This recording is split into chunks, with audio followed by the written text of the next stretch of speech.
Picture a palace where the most dangerous thing in any room is a sentence.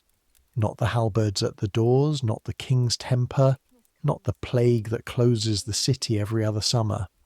A sentence. 6 words, spoken by a tired woman to a man she has known for 10 years, in a room that smells of rosewater and charcoal. Now fill that palace with people whose whole profession is listening.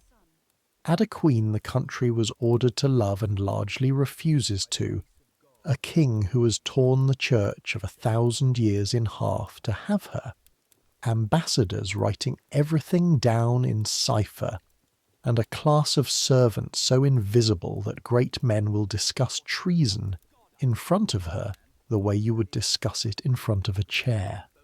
That's the English court between 1533 and 1536. The most gorgeous surface in Europe stretched over a floor that is quietly being removed, plank by plank, while everyone keeps dancing. A place where you could spend the morning stitching shirts for beggars beside the most hated woman in England, and the evening watching that same woman make a whole gallery laugh and never guess that the words she laughed with were being carried down the back stairs, folded into a letter and aimed at her neck. We're going back there tonight, not as tourists craning at the field of the cloth of gold, not for the divorce, not for the version with the witch, and not for the version with the saint. We're going into one small room, the privy chamber of Queen Anne Boleyn, and we're staying there for 3 years. One household, one pair of hands, everything her women actually saw, smelled, mended, overheard, and were later ordered to repeat. One honest thing before we start, because this channel keeps its accounts clean. The rooms in this story are real. The dates are real. Every word you'll hear inside quotation marks was written down in the 1530s by someone who was there or claimed to be, and every time I hand you one, I'll tell you whose pen it came from and what that pen wanted. But the eyes I'm lending you tonight belong to no one the record names. The Queen's chamberers, the yellow women who kept her linen and her fires, left no diaries, not one. So the girl you're about to become is stitched together from the dozen real girls whose wages appear in the accounts and whose voices appear nowhere. The seams are mine. Everything the seams hold is theirs. So I make these history stories, and honestly, I've given up guessing whether anyone truly sleeps to them, or whether you're all just weirdos who like drifting off to laundry inventories, treason statutes, and the day rate of a French swordsman. Either way, subscribe if you feel like it. Get comfortable. Here we go. The first thing is the smell of the room, because it's the cleanest room you've ever been inside in your life.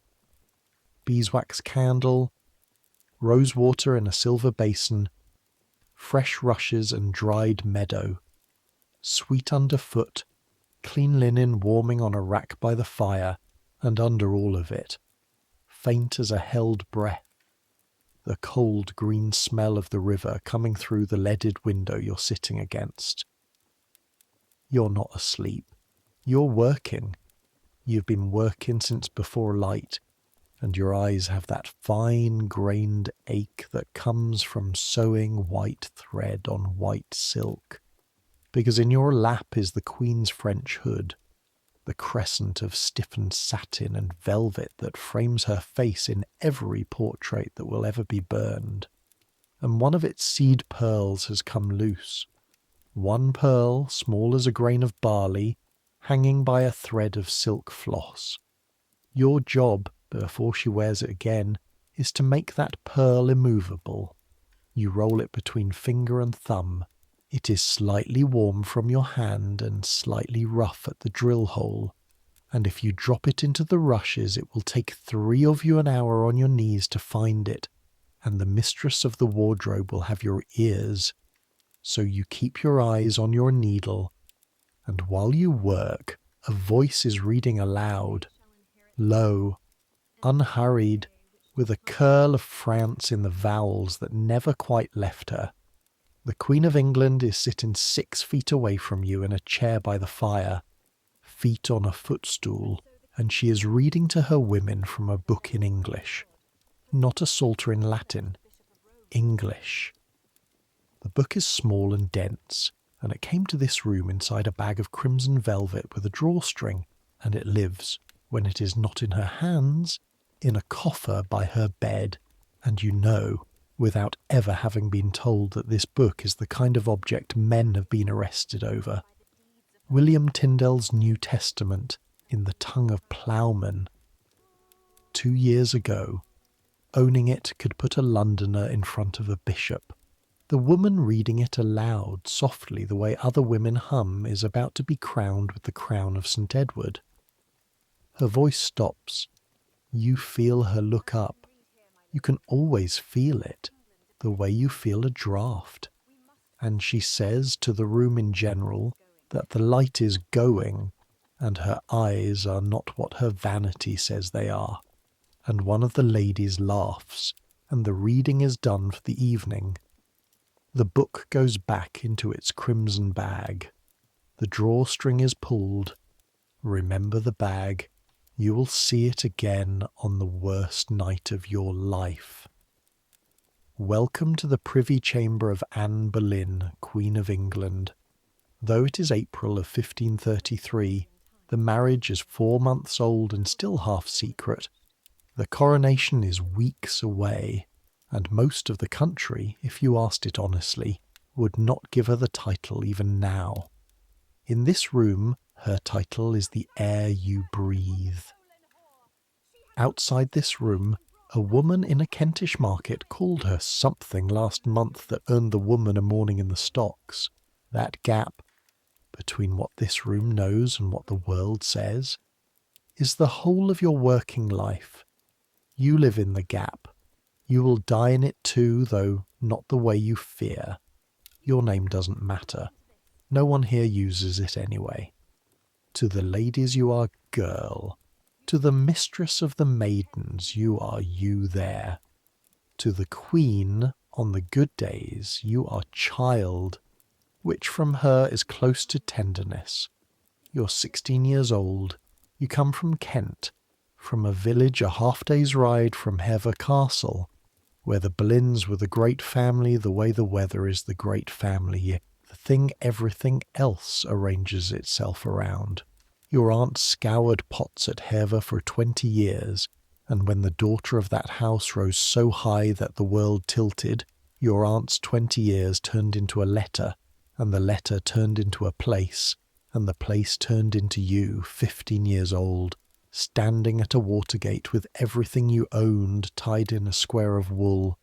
2 shifts, a horn thimble worn to translucence by your dead mother's finger, a needle case of pierced bone, and a paper with a name on it you couldn't read. Back home everyone said the court would either make you or eat you. They weren't wrong. They just didn't know it could do both in that order. You are a chamberer. Learn the word, because the word is the shape of your entire existence. Above you, in glory, the great ladies, countesses and baronesses who attend the queen at ceremonies and are practically ornaments. Below them the maids of honour, the young gentlewomen with famous fathers, who dance and are looked at and are one by one being aimed at husbands like arrows. And then, under all of that silk, there are the chamberers, the women who do the bodywork. You lay and light the fires, you empty the basins, you air the feather bed and beat it smooth with a wand of hazel. You wash what a queen's body touches, and you mend what a queen's body wears. The maids of honour serve her state. You serve her skin. And here is the thing nobody tells you until you are inside it. The skin servants see everything. A countess sees the queen for an hour, arranged. You see her at 6 in the morning, unarranged. The temper, the terror, the prayers, the laughter that comes out of her sideways when she's most afraid. Great men guard their faces in front of great people, and take their faces off in front of you, because to them you are not a person.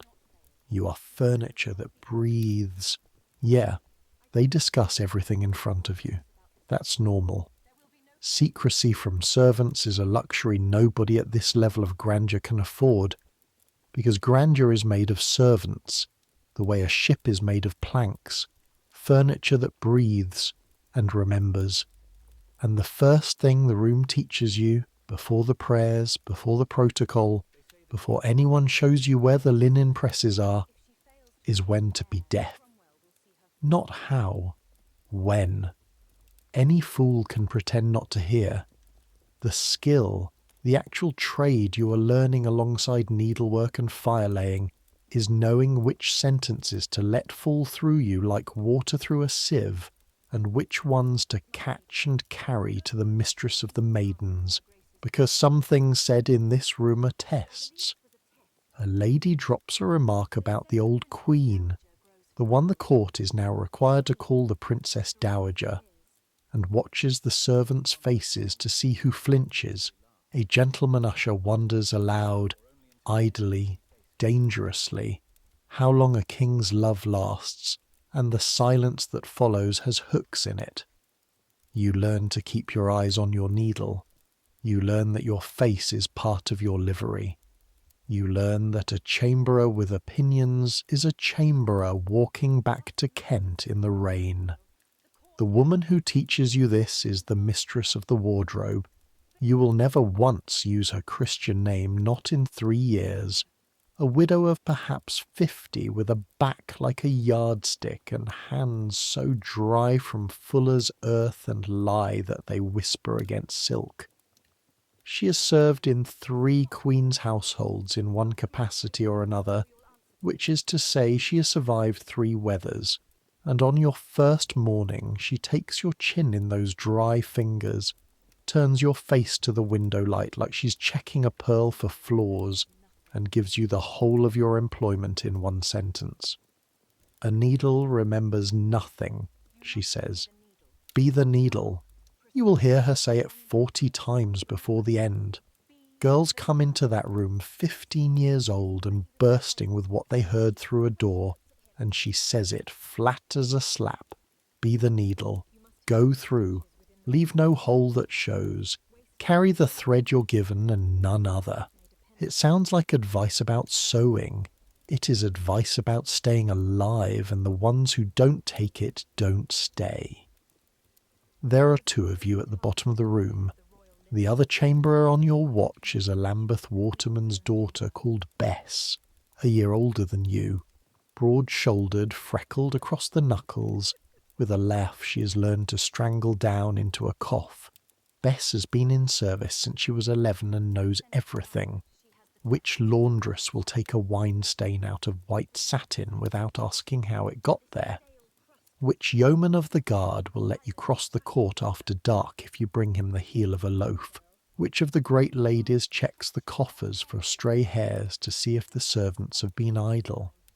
It's Bess who shows you the trick of warming the queen's smock at the fire without scorching it. You hold it high, at arm's length, and let the heat climb into it, and your shoulders scream after 2 minutes, and you do it every single morning of your life. It's Bess who teaches you to test the bath water with the point of your elbow, where the skin still feels honestly. And it's Bess who tells you, that first spring, the single most useful true thing anyone tells you at court. They think we can't hear, she says. You're both on your knees at the time, sweeping old rushes into sacks, the dust of dried meadowsweet climbing into your throats. It's not that they trust us. Trust would mean they'd thought about us. They haven't. We're the fire irons, love. Nobody minds his tongue in front of the fire irons. Then she coughs down a laugh and adds, mind you remember everything, and mind you never, never let them see that you do. You live by those 2 sentences for 3 years. In the end, so does everyone else. And you will spend the rest of your life wishing they hadn't. Now let me show you the queen you actually serve, because there are two Annes abroad in England in 1533, and you have met neither of them. There is the Anne of the ballad sellers and the tavern benches, the witch, the harlot, the goggle-eyed whore who has bewitched a good king, spoiled a good queen, and broken the church of 1,000 years like a pie crust. Sailors' wives in Deptford spit when her barge goes by, that Anne has 6 fingers and a devil's mark, if you believe a man who has never been within a mile of her, and plenty do. And there is the other Anne, the one that will be built later, plank by careful plank in the reign of her daughter, the Protestant saint, the martyr of the gospel, patient and grave and sewing for the poor with her eyes turned up to heaven. You'll want to be careful with that one too, and I'll tell you why when we get to the men who built her. The woman you serve is neither. The woman you serve is 32 years old, or 26, depending on which record you trust, and the records genuinely disagree, so hold that lightly. Dark-eyed, quick, too thin that first spring with the pregnancy sitting badly on her. A woman who spent 7 years in the courts of Burgundy and France and never entirely came home. Her English has France in it. Her clothes have France in them. She wears the French hood set back to show the hair, while half the sour old countesses of England still wear the gable hood that hides everything, and every merchant's daughter in London is quietly copying her within the year. She plays the lute better than most of the men paid to play it for her. She laughs at the wrong moments, at the wrong things, with her whole throat, in a court where great ladies are supposed to laugh the way they curtsy, shallow and by the book. When she is happy, the whole room is happy. It is like standing near an open oven door. And when the fear is on her, and you learn the look of it early, a certain fixed brightness, like frost, her wit goes sharp enough to draw blood, and she cuts whoever is nearest, and whoever is nearest remembers. You see both weathers in your first month. That's the thing about serving her skin instead of her state. The countesses get the queen. You get the woman at 6 in the morning before the woman has her armour on. And here is what the work actually is, hour by hour, because I want you to feel the weight of it in your hands before this story starts to move. You rise at 5 from a straw pallet in a passage room you share with Bess and 2 of the laundresses, and your first act in the dark is to find your needle case and your mother's horn thimble by touch, and stow them in the pouch under your skirts, because a chamberer's tools are her whole estate and things vanish at court. The passage smells of tallow and other people's sleep. You go down cold stairs to fetch coals, and the coal-house yeoman makes the same joke every morning, and you smile at it every morning because he can make your day longer if you don't. You lay the fire in the privy chamber so that it catches at one touch, layered like pastry, char under small coal under sea coal, because the queen must never see the making, only the maid.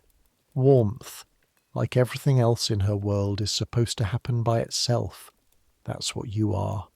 You are how it happens by itself. Then the water, then the smock warmed at arm's length, then the basins, then the emptying of what a body leaves in the night, carried down the back stair with a cloth over it and your face like a plastered wall, because a queen's body must officially produce nothing at all.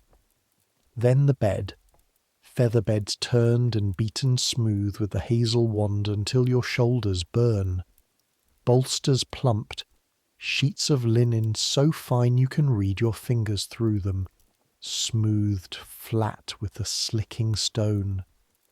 Whoever makes that bed knows more about the state of the king's marriage than the Privy Council does. Remember that. Half the testimony that will one day kill 5 men and a queen is, at bottom, servants' knowledge of beds, who came, who went, who slept where, which door was locked and which door only looked locked. In 1533 you don't know that yet. In 1533 a bed is just heavy. And then the sewing, always the sewing, hours of it, by the window for the light. Shirts and smocks for the poor. And that part, I should tell you plainly, is real and written down. Her chaplain, William Latimer, remembering years later, sets down the canvas and frees her chamber, turned into clothing for the destitute, the purses of alms counted out on progress. Latimer was writing under her daughter's crown, mind, polishing every surface he touched. Remember the pen and what the pen wanted, but the habit itself stands in the accounts. This is the same woman half of London calls the great whore. Her ladies sit in a ring and hem shirts for beggars, and she sits and sews with them, and she has a rule, and the rule sounds like her, and not like Latimer's varnish. The stitches on a poor man's shirt are to be as good as the stitches on the king's. You will put 10,000 stitches into beggar's linen in that room. Keep count of nothing else in this story if you like, but keep hold of those shirts. Long after the falcons come off the walls, the shirts will still be on backs in Kent and Middlesex, and nobody wearing one will ever know whose chamber it came out of. That's the room. Rosewater and charcoal, French vowels and English scripture, seed pearls and beggar's frieze. The cleanest room in England, in the eye of the dirtiest storm in Europe. And in May, the storm gives a heave, and the whole household is thrown at one single, staggering, impossible piece of theatre. They're going to crown her, not crown her quietly, not slip the thing on in a chapel and hope the country swallows it. The king has ordered the greatest coronation in living memory, 4 days of it, river and street and abbey, for a woman visibly 6 months gone with child, while in Rome they are drafting the words to cut England off from Christendom like a mooring rope. The mistress of the wardrobe gets the warrant on a Tuesday. She reads it twice, and you watch the arithmetic move behind her eyes, the yards of velvet, the yards of cloth of gold, the 20 days remaining, and she says nothing at all except, well. Then she rolls up her sleeves, and for the next 3 weeks nobody in the wardrobe sleeps more than 5 hours a night, and you learn what glory costs at the bottom, which is fingers. I need you to understand what a coronation means in 1533, because it is not a party. It is a legal argument made out of cloth. The marriage is contested. The Pope has not blessed it and never will. Half of Europe calls the child in her belly a bastard before it has drawn breath. So the king answers with the oldest argument the island knows. He will have her anointed. Holy oil on her head and breast, in the abbey where every king since the conquest has been made. And, here is the detail to hold on to, because it had old men gripping their chains of office, she will be crowned not with the consort's crown, the lighter circlet made for kings' wives, but with the crown of St. Edward itself, the St. King's crown, the crown they set on the heads of the monarchs of England. No king's wife has been crowned with it before. It is not an honour exactly. It is a sentence in the language of objects addressed to Rome and to every muttering alehouse in the realm, and it says, "This woman is not a mistress smuggled into a palace. She is the country's future, and God's own oil will say so." That is the argument. Your part of the argument is white thread on white silk, 14 hours a day. The wardrobe in those 3 weeks is a battlefield that smells of beeswax and scorched pressing cloths. Crimson velvet at 11 shillings the yard stacked like firewood, ermine skins counted twice and locked up like coin, cloth of gold that eats needles. The metal thread saws through steel after a few hours, and you learn to keep a stub of wax in your palm to ease the eye through. Your mother's horn thimble goes cloudy with wear that month. You sleep with your needle case under your bolster. Bess falls asleep sitting upright on a coffer, with a sleeve still pinned to her knee, and the mistress of the wardrobe, who you would have sworn had no softness in her anywhere, stands over her for a moment and lets her have a quarter of an hour before she claps her hands. And everywhere, on everything, the falcon. Her badge, a white falcon, crowned, sceptred, alighting on a barren tree stump out of which red and white roses break into flower. You must understand the joke of it, because the whole country was meant to. The dead stump is the old royal line, withered sunless. The falcon lands and the dead wood blooms. Her motto goes under it, the most happy. You embroider that falcon until you see it when you close your eyes. You work it in silver on cushions, on the tester of a bed, on horse trappings, on the breast of liveries. Your hands learn it the way hands learn a prayer.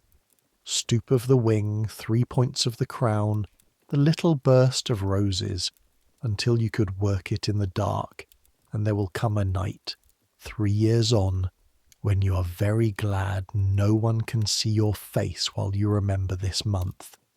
Put the falcon in your pocket and carry it through this story. It is the proudest thing you will ever sew, and it has less than 1,000 days to live. The city, meanwhile, is being scrubbed like a sick man made ready for visitors. Gravel laid on the streets from Tower to Temple Bar. Rails put up to pen the crowds. The front of the houses along Cheapside hung with arras and cloth of gold. The conduits are rigged to run wine. Grocers and mercers grumble at the levy and pay it, because the levy is not optional. Nothing about this celebration is optional. That is the part the chronicles put in the margin, and the part you should keep in the middle. London has been ordered to rejoice. On the 29th of May, the river does its part, and this is where I can give you the one wide view in this whole story, so take it slowly. The Queen goes by water from Greenwich to the Tower, and the whole city goes to fetch her. 50 barges of the livery companies, decked and gilded, strung out along the Thames for 4 miles. You see it from the leads, the flat roof walks of Greenwich Palace, where the household servants are allowed up for an hour, packed along the parapet with the kitchen boys and the laundresses, the wind off the water snapping everyone's caps. Below you, the mayor's barge with its banners, a great mechanical dragon on a wherry ahead of it, turning its neck and actually breathing fire, wildfire, flung out over the water in gouts to screams of delight, a barge carrying her falcon, huge, white, crowned, sitting on its flowering stump among painted roses, with virgins singing round it.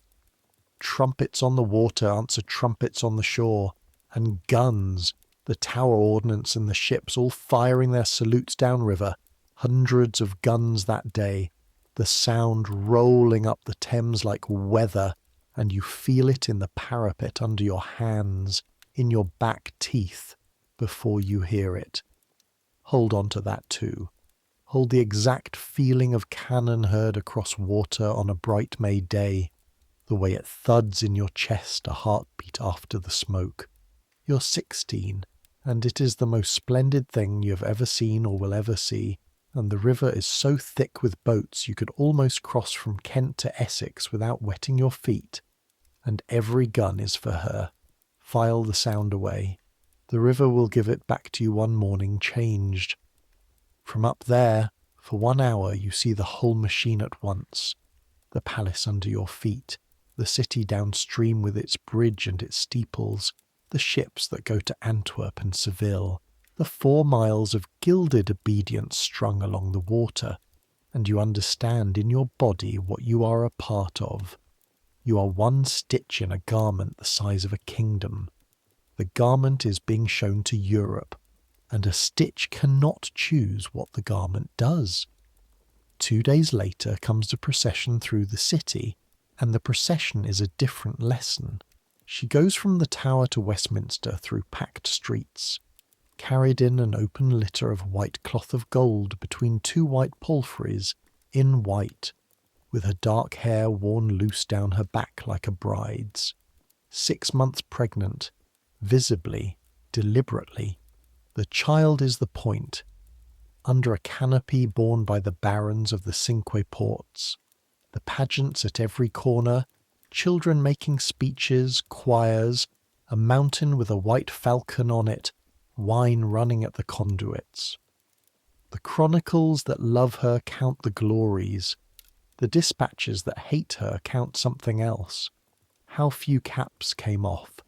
How thin the cheering was for so thick a crowd. One report, hostile, remember, written to please people who prayed nightly for her ruin. So weigh it, says her fool rode near her and shouted at the silent crowds that they all had scurvy heads, since they would not uncover them. Another tells of the great painted initials of the King and Queen entwined along the route, H&A, and of Londoners reading them aloud, letter by letter, hey, hey, and laughing. Ha ha, ha. Maybe that happened. Maybe a spiteful pen invented it. Either way it survived, because it was the kind of thing everyone found easy to believe, and that, what a whole city finds easy to believe, is a fact of its own kind, and she rode through it for 2 hours with her chin up and a smile nailed on. You're in the crowd near the little conduit in Cheapside, wedged between Bess and a rail, close enough to see her face when the litter sways past. And this is the first time you ever feel it, the feeling that will become the floor of your whole service. Down here, the smell of the crowd, ale and sweat and gravel dust, and the silence with its arms folded. Up there, 8 feet away, one woman in white, pregnant, 20,000 cold eyes on her, doing the bravest and loneliest thing you have ever watched a human being do, being glad, correctly, beautifully, on schedule, at gunpoint nobody can see. Bess doesn't cheer either. Lambeth loved the old Queen, and Bess's cap stays where it is, and you notice and say nothing, and that little knot of noticing and not saying is court life entire. You cheer till your throat hurts, and you can't have told anyone why. She doesn't hear one girl's voice in Cheapside, but her eyes pass over your patch of rail, over the falcon badge someone has pinned to the railcloth, and whatever she's holding her face together with, it holds, and then she is past, and the crowd is already arguing about the price of the wine. On the 1st of June, Whit Sunday, they crown her. You're not in the Abbey. Chamberers do not go to abbeys. You spend that morning on your knees in Westminster Hall among 100 other servants, laying cushions and testing trestles that will bear gold plate for 800 guests. But you have the account from those who stood in it. The scarlet ranks of the peerage, the purple, the monks of Westminster in copes of gold, and Archbishop Cranmer's voice going up thin into that stone height as he set St. Edward's crown on her dark head. The crown of the kings of England, on the head of a Kentish knight's granddaughter with a child kicking under the coronation robes. Then the choir and the trumpets, and afterward the feast in the hall, a room 240 feet long, the largest in the kingdom, hammer-beam angels overhead, where she sat alone in glory at the high table with the archbishop, and the king watched from a latticed closet like a man peeping at his own triumph, and Ippocras ran. And you stood 11 hours that day and ate what came back on the plates. What you remember afterward is none of the gold. What you remember is late that night, in the borrowed lodging at Westminster, When the last countess had curtsied out and the doors were shut, you unlace her. You take the weight of the robes off her shoulders, and it is real weight. Your arms know to an ounce what a triumph weighs, and you see the red grooves the fastenings have cut in her shoulders, and the swollen ankles above the swollen belly, and the face out of which all the glad has drained like water out of a cracked jug, leaving only the tired. She sits on the edge of the great bed with her loose hair, this most crowned woman in the history of English queens, holy oil barely dry on her, and stares at the middle distance with her hands cupped under her belly. And she says to no one, certainly not to you, "You are the fire irons." She says so quietly you nearly lose it in the rustle of the sheets you're turning down. "Well, they cannot uncrown me now." Then she laughs, one short breath of it, at something in her own head. You never learn what. You bank the fire and you take the candle and you go, and in the passage Bess looks at your face and asks what's wrong, and you say, "Nothing, she's tired." A needle remembers nothing. But lying on your pallet that night, 16 years old, feet throbbing, you turn the sentence over the way you'd turn a dropped coin. They cannot uncrown me now. It sounded like triumph when she said it. It was only later, 3 summers later, on a morning full of cannon, that you understood you had heard a woman reassuring herself, and that she was wrong in a way no one in England yet had the imagination to see. They never did uncrown her. They found the other way.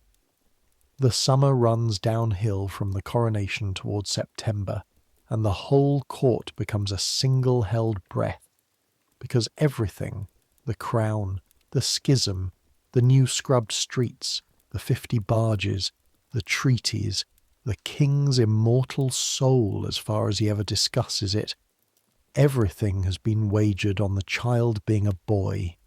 The physicians say a boy, the astrologers say a boy. The letters announcing the birth are drafted in advance with the word prince sitting in them like a stone in a ring. In her chamber you now serve 2 bodies, and the second one rules the first. Her meals are ruled by it. Her sleep is ruled by it. The prayers morning and evening are aimed at it. She's carried to Greenwich in August to take her chamber, the ancient ceremony where a queen withdraws from the world of men into one shuttered, tapestried female world to wait out her time. The room is hung so thick with arras that the walls disappear. One window left uncovered for light. No man passed the door, not the king, not her chaplains.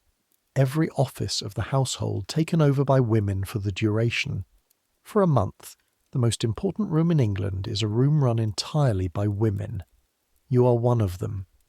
You are 17 that autumn, and you sleep those last nights on a pallet across her outer door, and through the arras you can hear the river, and on the 7th of September, a little past 3 of the clock in the afternoon, the waiting ends. The child comes fair and easily as births go. You carry the water, you carry the cloths. You will spare you what the cloths are. Midwifery in 1533 is women's work done bare-handed, and it is the bloodiest honest work you will ever see, and well. And the child is perfect, strong-lunged, red-haired like her father. The child is a girl. I want to slow down here, because what happens in the next hour is the most instructive hour of your whole service, and almost none of it is spoken. The word goes out of the birth chamber the way water goes through sand. You never see it travel. It is simply, suddenly, everywhere. And you, standing at the door with a basin, watch the household do something extraordinary. You watch several hundred people adjust their faces at once. Not grief. Nobody would dare grieve. The Queen is safely delivered of a living, healthy child, and that alone, in this age, is God's plain mercy.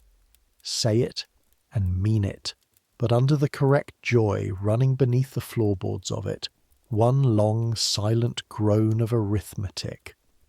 A prince would have ended the argument. A prince would have shut every mouth from Rome to the Deptford benches.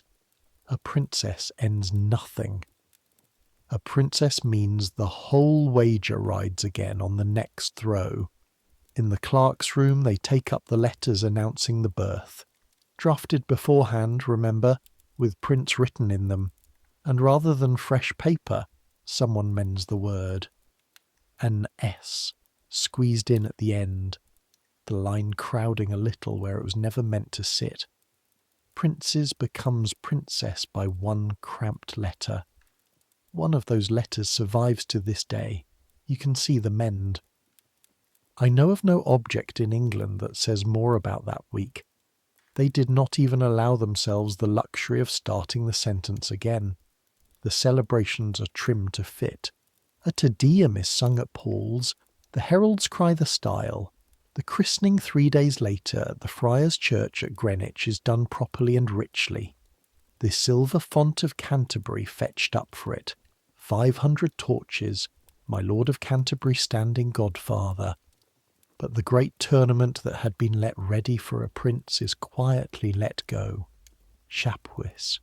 And here, properly, let me hand you the pen you will be hearing from most for the rest of this story, because the accounts must stay clean. Eustace Chapuis is the ambassador of the Emperor Charles V, and the Emperor is the nephew of the set-aside Queen Catherine.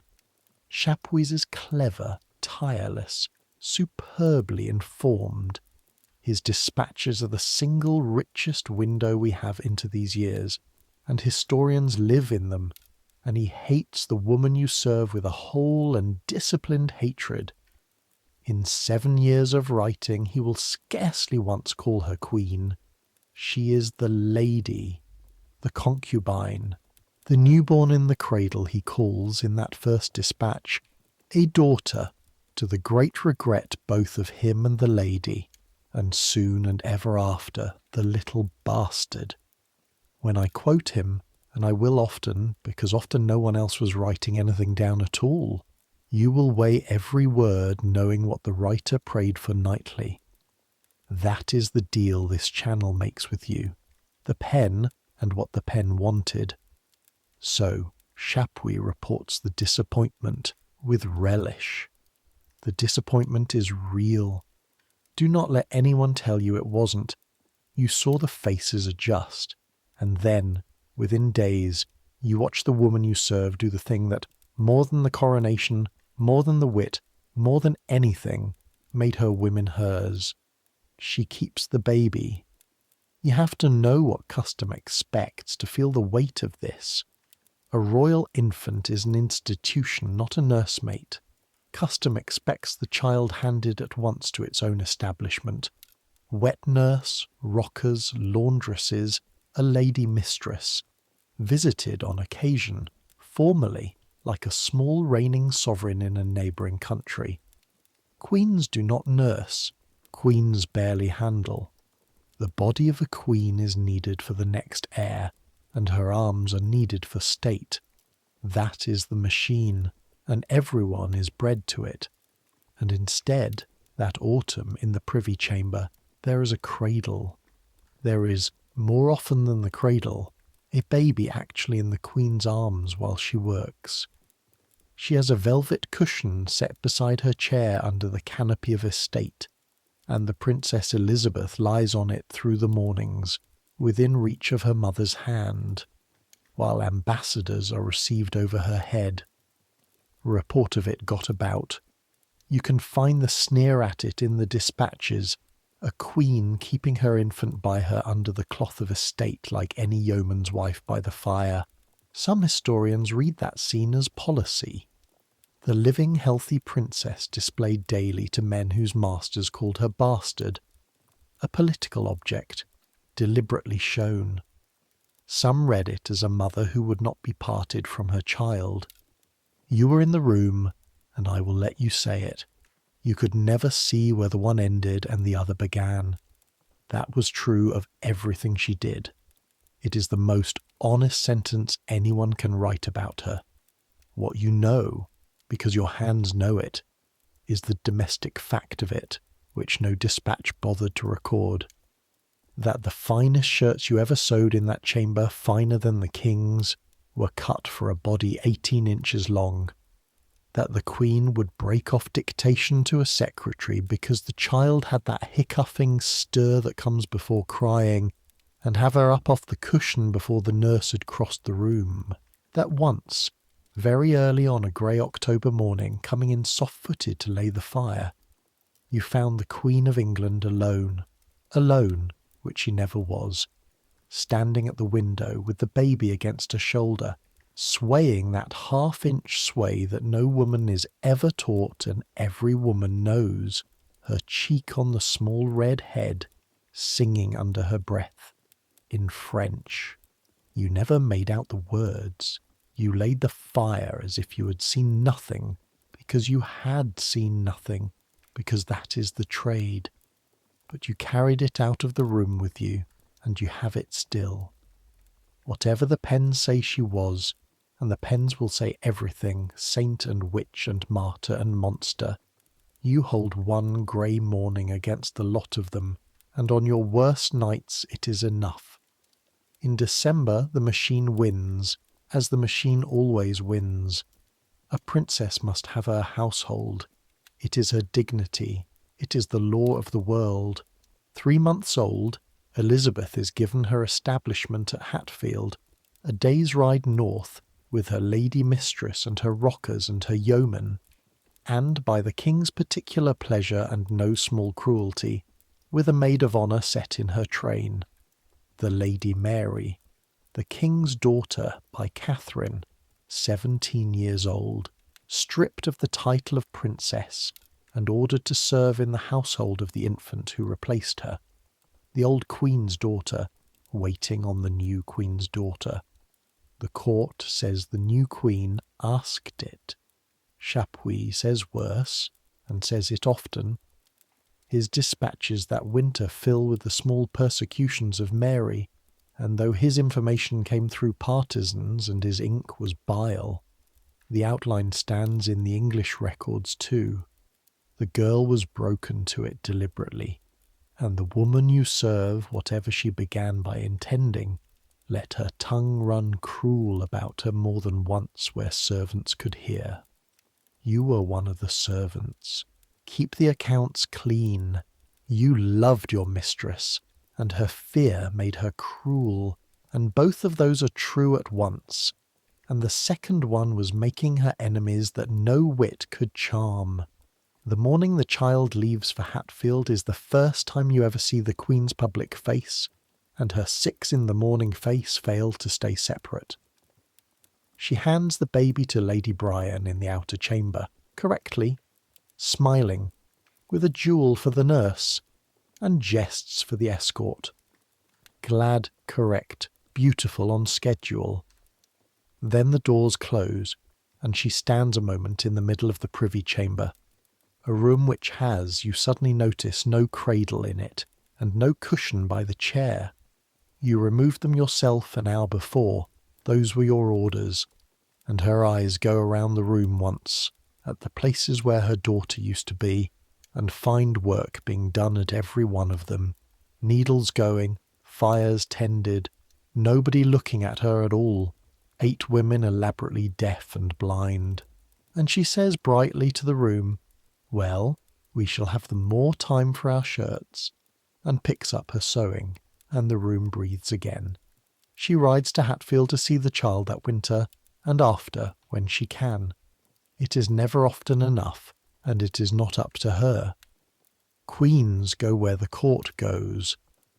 But every visit you pack the same small things into her coffer with your own hands.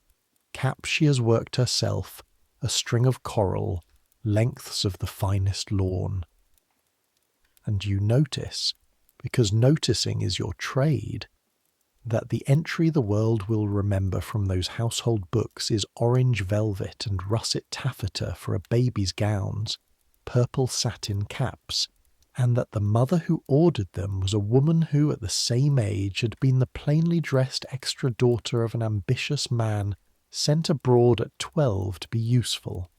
She dressed her daughter the way you dress a child you intend the world to take seriously. Remember the caps. 3 years from now a letter will be written about that child's clothes that will stop your heart, and I will read it to you when we get there. So 1533 closes. A crown that cannot be taken off, a daughter instead of an ending, a court smiling on schedule, and under it all the wager rolled forward onto the next throw. In the Yule season the palace blazes, and the Queen keeps a splendid Christmas, and if you drew a line under the year in one of the Mistress of the Wardrobe ledgers, the account would show all glory on the credit side. Only 3 entries sit wrong, small, easy to miss. The country did not take its caps off.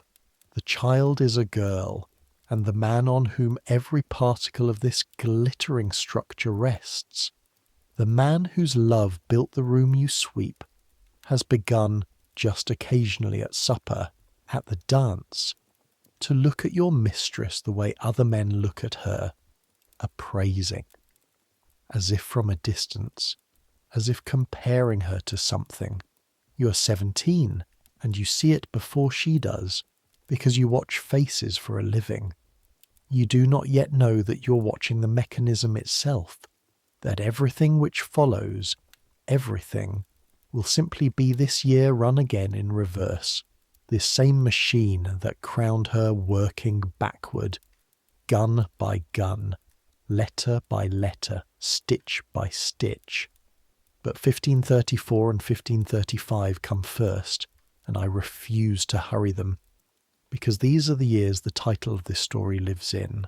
These are the years of what her women knew, not the scandal the world would later be sold. The other thing, the daily thing, the thing nobody was ever supposed to find remarkable enough to repeat, which is why almost nobody ever did.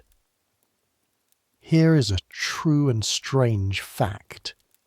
The household of the most notorious woman in Europe was run like a school. She set rules for her people, and the rules were stiff ones. Her maids and gentlewomen were to be sober, virtuous, at divine service daily. There was to be no brawling, no haunting of ill places by her serving men, no gaming beyond what was seemly.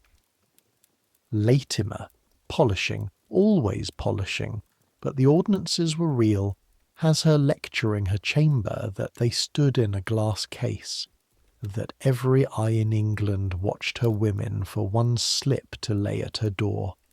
She knew exactly what was said of her in the taverns, is what that means. She knew the ballads. Her answer was to run the primmest privy chamber in living memory, and the joke of it, the sad, sharp joke you can only see from where you kneel with the coal scuttle, is that it worked on everyone but the ballads. The ballads had decided. Ballads do not check.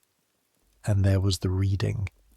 Every day, and I told you at the start I would come back to it. An English Bible lay open in her chamber, set on a desk available to any of her people who cared to look into it, which in these years is not furniture, it is a flag flown from a wall.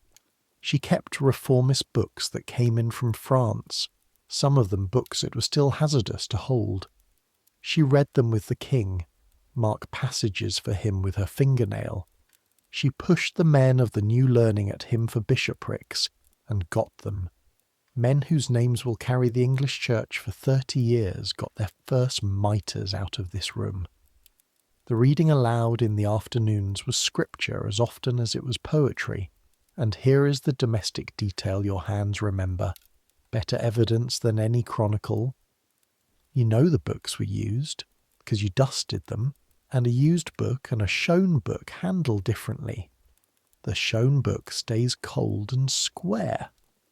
Her books were soft at the corners, strained in the spine, written in at the margins in her quick Frenchified hand.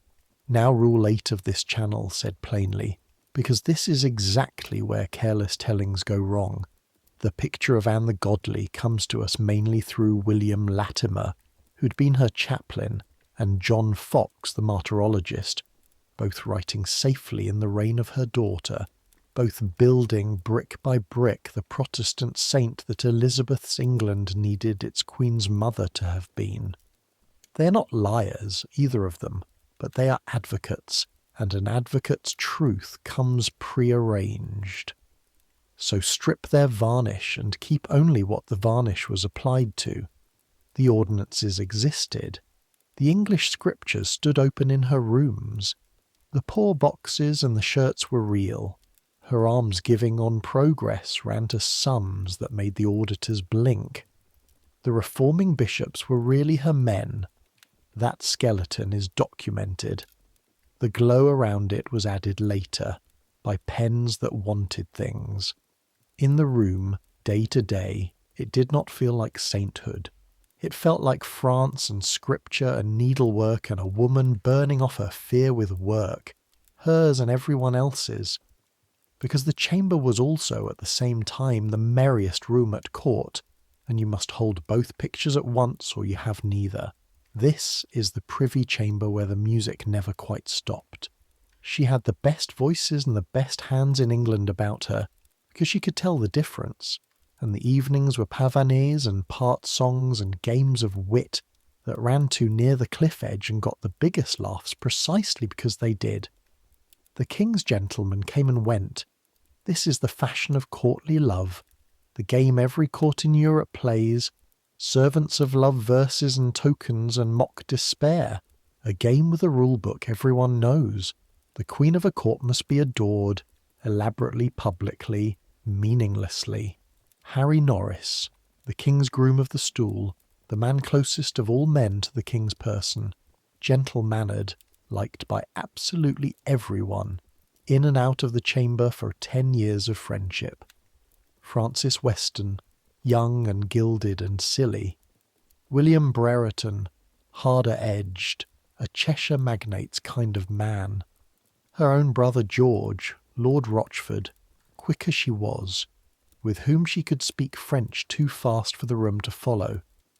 You watched the two of them reduce each other to helpless laughter over things no one else caught, and you watched how a room full of people who catch nothing writes down that it was excluded, and waits. And there was Mark. Mark Smeaton. Remember Mark particularly? A musician of the chamber. Flemish stock. A weaver's son, they said. Young, black-haired, with the kind of beauty that does a poor man at court no good at all, and the finest pair of hands on the virginals you ever heard. Mark was the only person in that room poorer born than you, and it made him the only one you ever presumed to pity. The gentlemen wore their fine clothes as if clothes were weather. Mark wore his, and they grew finer year by year, finer than his wages could honestly reach, which the room noticed, because the room noticed everything. Mark wore his the way a man carries a full cup across a crowded floor. He watched the Queen the way the others did not, without the armour of the game. And once, seeing you see him, he flushed to the roots of his hair and bent over the keyboard, and you thought, that boy has walked into deep water and knows it and cannot make himself wade out. You thought it idly. File it with the falcon and the crimson bag. One more figure in the ring of sewing women, and then I'll set the wheel turning. Among the maids of honour these years is a Wiltshire knight's daughter, small, neat-handed, quiet to the point of vanishing, Jane Seymour, pale where the Queen is dark, still where the Queen is quick, a woman whose needlework is genuinely admirable, and whose conversation would not startle a rabbit. The Queen barely sees her. Nobody barely sees her. She is 8 years in the background of this story, first in the old Queen's service, now in this chamber, threading needles, saying little, agreeing pleasantly with whatever was last said, You will not hear her name again for a long while. When you do, it will be everywhere, all at once, and it will be the last name your mistress says lightly. Turn the wheel then. Spring 1534. The belly rounds again, and the court exhales. The machine forgiven, the wager back on the table. That summer a magnificent silver cradle is on order, the nursery linen bespoke. The king and queen are merry together. Even Chapuis's ink runs briefly thin of material. And then, in high summer, at the end of July or so, nothing. This is the strangest gap in the whole record, so let me give it to you exactly as it stands. There is no announcement, no funeral, no churching, no physician's bill that survives. There is only the court going quiet on the subject. One ambassadorial line about the Queen being thought to be with child and then proving not, and a hostile report months later that the King had been deceived. A miscarriage hushed to nothing. A false pregnancy, which this age's medicine, all humours and hope, breeds easily in a woman under mortal pressure to conceive. The honest answer is that nobody now knows, and be suspicious forever of any telling of this story that claims to. What you knew in the wardrobe was narrower and harder. The loose gowns let out in June were quietly taken in September by your hands, and no one instructed you to speak of it, because no one needed to. Seams know things before ambassadors do. That is this whole story in one sentence, so I will say it twice. Seems know things before ambassadors do, and the king's face at supper wore, more evenings now, that appraising distance. There was a girl that autumn, a name the dispatches never quite fix, a beauty of the court the king paid suit to. It blew through in a season and blew out again. These things are the ordinary weather of kings, and the ordinary wisdom of queens is to be blind to them. Catherine had 20 years' practice at that blindness. Your mistress had none, and this is the centre of her, the glory and the doom of her in one. She had got the king by being the woman who would not look away and would not be quiet, by fighting him to a standstill for 7 years, and a woman cannot unbecome the thing that won her the crown. There were quarrels. You heard the edges of them through doors, her voice going up like a hawk off the fist, his going down into that dangerous royal flatness. Chapuis retails the quarrels gleefully, at third hand, always with the same coda, that the king had told her she must shut her eyes, and endure as her betters had done, that he could humble her as fast as he'd raised her. Weigh the pen. Chapuis would have crossed the channel barefoot to hear that sentence said. But you, on your side of the door, with your armful of linen, heard enough of the tune to believe some version of the words, and you learned to read the marriage the servant's way, the true way, by the traffic, which door he came to, and how often and how long the candles burned, and who called for wine at midnight and who called for none. The traffic these 2 years was a tide going out slowly. Slack water, then a little less.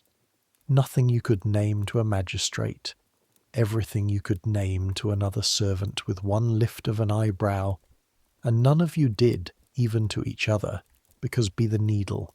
In December of 1534 comes the small dark omen the letters happen to preserve, and I give it to you because it is tiny and true, and it undid you more than the great things.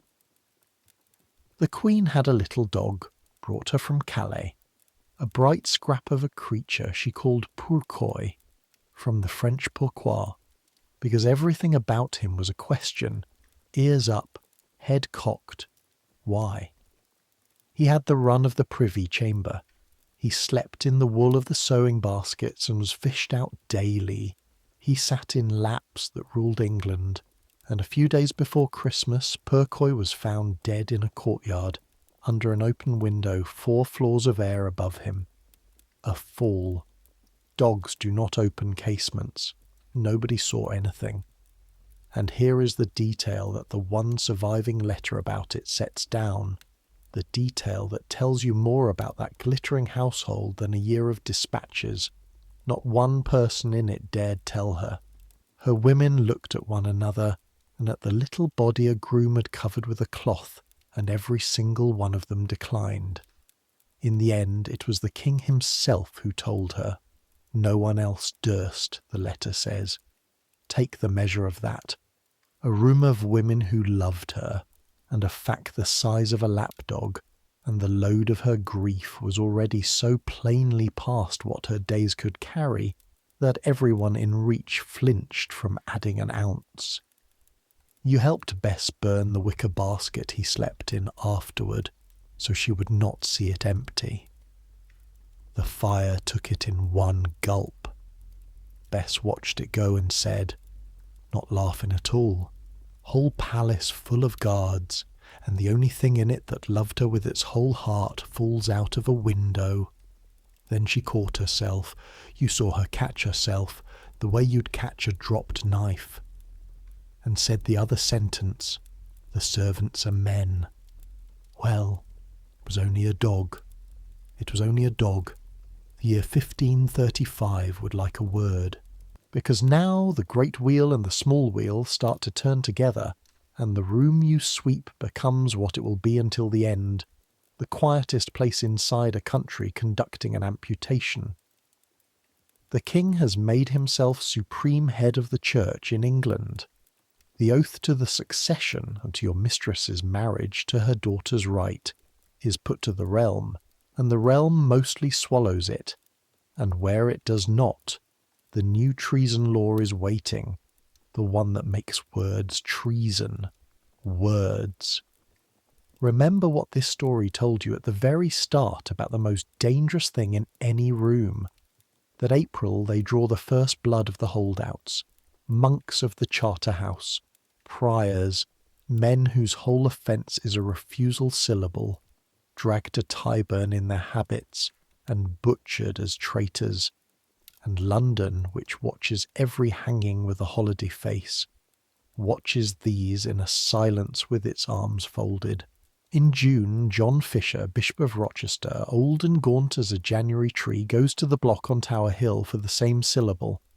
The Pope had just made him a cardinal, and the joke ran, you heard it in the palace kitchens, told carefully, checked over both shoulders first, that the king would send the head to Rome for the hat. In July it is Thomas More, the cleverest head in England, the king's own friend and chancellor once, often a morning, and parboiled and set on a pike on London Bridge among the ordinary traitors, where the kites attend to it, and every wherry passing under shows its passengers what a syllable costs now. None of it happens in her chamber. All of it lands there. You have stood in that room while the news of More came up river. You were laying out her sleeves for supper, and the room took it the way sand takes rain. No one exclaimed, no one wept, needles paused a half beat, and resumed. She said something low to her brother in French. What the country said she knew better than any of you. That it was her doing, all of it, root and branch. Her marriage the cause, the blood on her account. The pamphlet said the falcon fed on the carcass of England. Some of that is unjust, the oath, the statute, the scaffold work. That machinery was the King's and Cromwell's, and it would have ground on had she never been born once the break was made. And some of it is not unjust, and honesty in her own chamber compels it. She had wanted Fisher and More brought low. They were the marriage's great deniers, and she said so, hotly, more than once where you could hear. Whether she wanted them dead, the pens divide, and I will not pretend to see into a dead woman's wishes. But this is certain, and it is the fact that matters for where we are going. England believed she wanted it. Every head on the bridge was billed to her, and a court is a market. There is a ledger in it somewhere for everyone, and hers in the country's rough accounting now stood 1 crown, 1 girl child, 2 years, no prince, and the best blood in England spent as they saw it, for her sake. That is what she cost, said the market. Now what is she worth? One thing could still zero every column of that ledger, and everyone from the king to the kitchen knew its name. A son. And so, on the great progress that autumn, west through the shires, the whole court on the move, 400 horse, the plate and the beds and the wardrobe in carts, you jolting along with the coffers, everything once more narrows to that one hope. The royal party lodges a few September days at a manor in Wiltshire called Wolf Hall, the seat of old Sir John Seymour. The histories love to set a scene there, the king's eye first falling on the quiet daughter of the house, across her father's table. The records support nothing so tidy. Jane had been about the court for years, and what the visit meant, if it meant anything, no document says. Note it and pass on the way you did at the time. 1 manor among a dozen, 1 bill of lodging, 1 small neat needlewoman bobbing a curtsy in her father's hall to the mistress she serves. And here the pens allow a mercy. So take it. That autumn progress was happy. The dispatches themselves go quiet and almost sulky for lack of quarrels to report. The king and queen hunt together, hawk together, are merry from Gloucestershire to Hampshire. The divines of the new learning preach before them. Her charities scatter coin down the whole route. By October the physicians are consulted. By November the gowns. Your needle knows first, always first. The gowns want letting out again. She is with child. The wager is on the table one more time, and this time even the cold men feel the table tilt toward her. In the first week of January comes word from Kimbolton. Catherine, the old queen, the Princess Dowager, is dying, and then is dead, the 7th of January 1536. And I must report what the court did, because it is in the letters. However the later centuries wince, it rejoiced. The king appeared in yellow from cap to hose with a white feather. The little Princess Elizabeth was carried to mass to trumpets. There was dancing. Chapuis, in grief and fury, sets the yellow down in venomous detail. Other pens have the queen in yellow too. Later, apologists will try to make the yellow Spanish mourning, which you may believe if it helps you sleep. The trumpets were not mourning anything. Your mistress's own words as they came down the back stairs. Now she was indeed a queen, for while Catherine lived there had always been 2. It is not pretty. This story does not sell pretty. Catherine's death meant no living soul in Europe could call her marriage bigamous now. It meant, though she did not see that edge of it, that the king, should he ever wish to be rid of her, need no longer fear being handed back to Catherine by the lawyers. Death had simplified the board for everyone. She saw the half of it that shone. She was 12 weeks gone with child dancing in the yellow candlelight, and the 29th of January was 3 weeks away. The month broke in 2 places, and the first crack came in the tilt yard. On the 24th of January the king ran at the ring at Greenwich, in full harness, as he had done all his life, because he was 44 years old and the finest athlete of his generation, and no one had yet found the courage to tell him that both of those things could not remain true forever. His horse came down, horse and man together, armoured, the full falling weight of both. Do the butcher's arithmetic yourself. A destrier is 1/2 a ton before you hang steel on it. They got him out of the wreck senseless. He lay like a dead man, 2 hours by the report that reached the ambassadors, though that figure travels through excitable foreign pens, so hold it loosely. The English sources, closer and more frightened, admit the fall and hurry to say he took no hurt. No hurt. A 44-year-old king, brought out of his armour unconscious, in a realm whose entire constitutional machinery was one healthy male life and a 2-year-old girl. For a couple of hours in the palace, you felt what England would feel if the single thread snapped. The Duke of Norfolk went to the Queen's chamber and told her, bluntly it was said after, though how bluntly depends on who was excusing what by then, she was 3 months gone. Mark the date, and mark who told her, and hold the thread of it loosely as you must hold everything in this paragraph, because in 5 days every fact in it will be needed by somebody for an argument. The king woke. The court exhaled. The jousting stopped, forever as it turned out, though nobody said forever yet, and the leg that had been crushed under the horse would ulcerate within the year, and torment him to his grave and curdle what remained of his sweetness on the way. But that is a story for another night. 5 days later, on the 29th of January, they buried Catherine of Aragon at Peterborough, with the honours of a princess dowager and not a queen, which was the argument continued into the grave. And on that same day, the same day, even the plainest chroniclers pause over the coincidence, and you, who do not have the luxury of finding it a coincidence, will never hear the word Peterborough again without your stomach dropping. On that same day, at Greenwich, your mistress miscarried. You were there. This is the part of the story your hands still know best, and the part the world knows only through one hostile pen, so let us do it properly.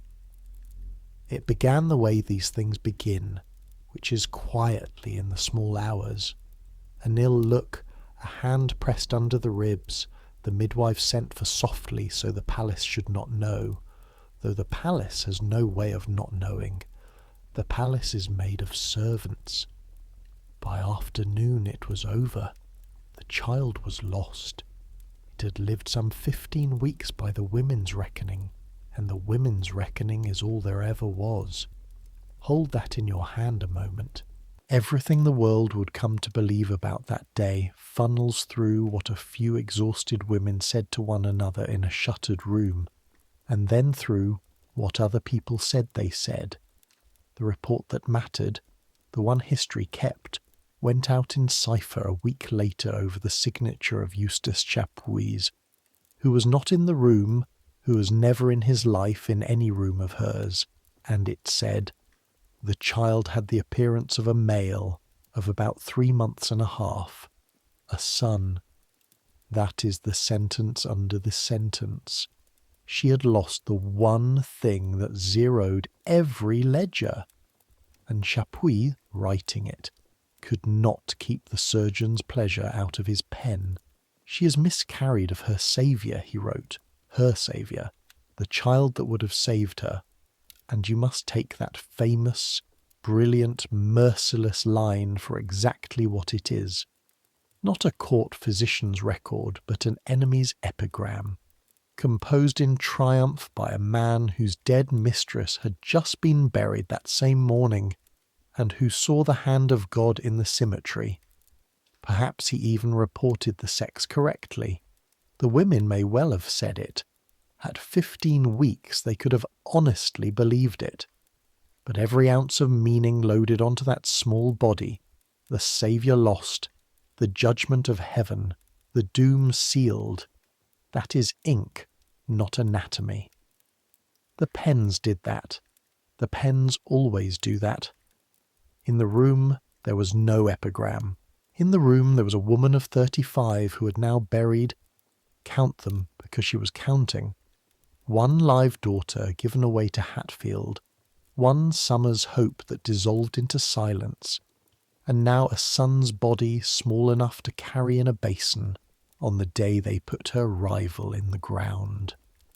In the room there was blood to be dealt with, and broth she would not take, and her hair to be got out of its coils by hands. yours, that she did not seem to feel, and that terrible fixed brightness in her eyes, dry as frost, because she knew better than anyone in England what she had just lost, and what she was now worth on the only exchange that mattered. The king came, and here every telling must slow to a walk, because what was said in that bedchamber exists in 3 or 4 versions, none from inside the walls, all dressed for use.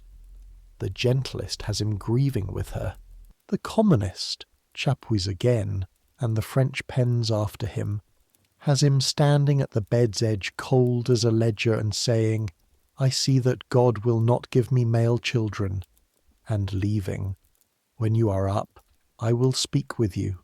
The cruellest versions add crueller lines still, and I will not retail them, because by that point the pens are plainly right in theatre.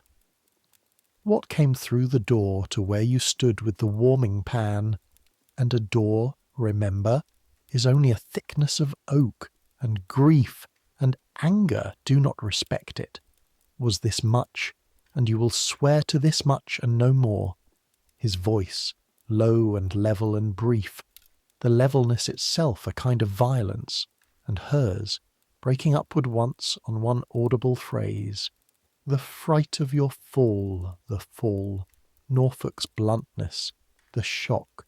She was pleading the fall as the cause, and then his tread, unmistakable, a big man's tread trying to be quiet and giving it up, and the door not slammed, which was worse, shut firmly like a deed done. Some of the women wept that night. She did not, or not where any of you could see, and that frightened you more. Very late, when you came in soft-footed to mend the fire, the room was dark but for the watch candle, and you thought her asleep. And then her voice came out of the bed curtains, perfectly level, addressed to the canopy, or to God, or to nobody, in the tone a merchant uses reading back a column of figures he already knows is short. It was the fright. I shall do better. He knows it was the fright. You said nothing, because fire irons say nothing, and you were out the door with your heart hammering before she could say more. She was doing what you had watched her do after every wound since the coronation robes came off, reassuring herself aloud in an empty room. "They cannot uncrown me now. It was only a dog. It was the fright. I shall do better." Every one of those sentences was a plank laid over a hole, and what you knew, and Bess knew, and the laundry knew, and the whole silent commonwealth of servants knew, before any lord admitted it in daylight, because seams know things before ambassadors do, was that under the last plank there was no floor at all. The court did not know it yet, not for certain. February was even, on the surface, almost ordinary. She was up and about within days, pale and blazing-witted, gayer in company than you had ever seen her, which those who loved her understood as courage, and those who did not filed as brazenness.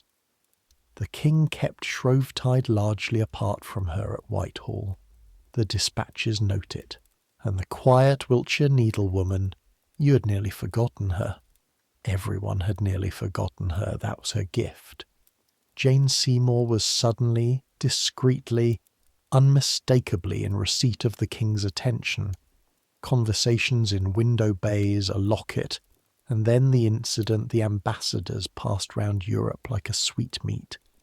A purse of sovereigns sent to her with a letter, and the letter returned unopened, on her knees, with the demure message that she had nothing in the world but her honour, and would the king be pleased to save such gifts until God sent her a good husband? Chapuis reports it with the dry note that she had doubtless been well coached, her brothers and their allies stage-managing the whole modest performance, and for once weighing the pen. You may simply agree with him. It was Anne's own opening played back against her, note for note, the woman who will not be a mistress.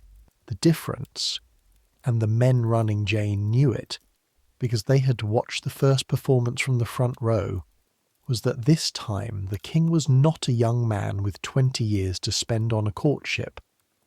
This time he was 44 with a bad leg, no son, a burned country at his back, and a wife whose entire unanswerable argument, "I will give you the heir," had bled out into a basin on the day of Catherine's funeral.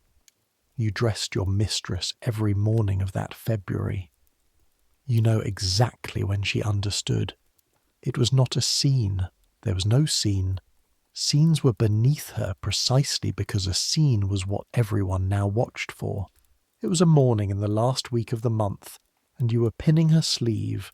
The falcon worked in silver thread on the cuff. Your own falcon, your own stitches, 3 points of the crown, and word was brought in, smooth as milk, by one of the ladies, that the king had given Sir Edward Seymour, the brother of Mistress Seymour, rooms at Greenwich. Rooms with a private stair. Rooms that had been Cromwell's, given up for the purpose. Convenient rooms.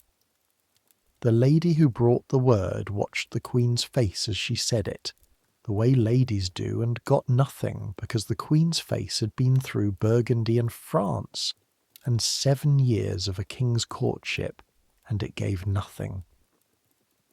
But you were holding her wrist. You had the pulse of her under your thumb. A chamberer at a sleeve stands closer to a queen than any duke ever stands. And you felt it once, the single hard knock of a heart, understanding that the machine has been given its instructions. Then it steadied. Frost, not fear.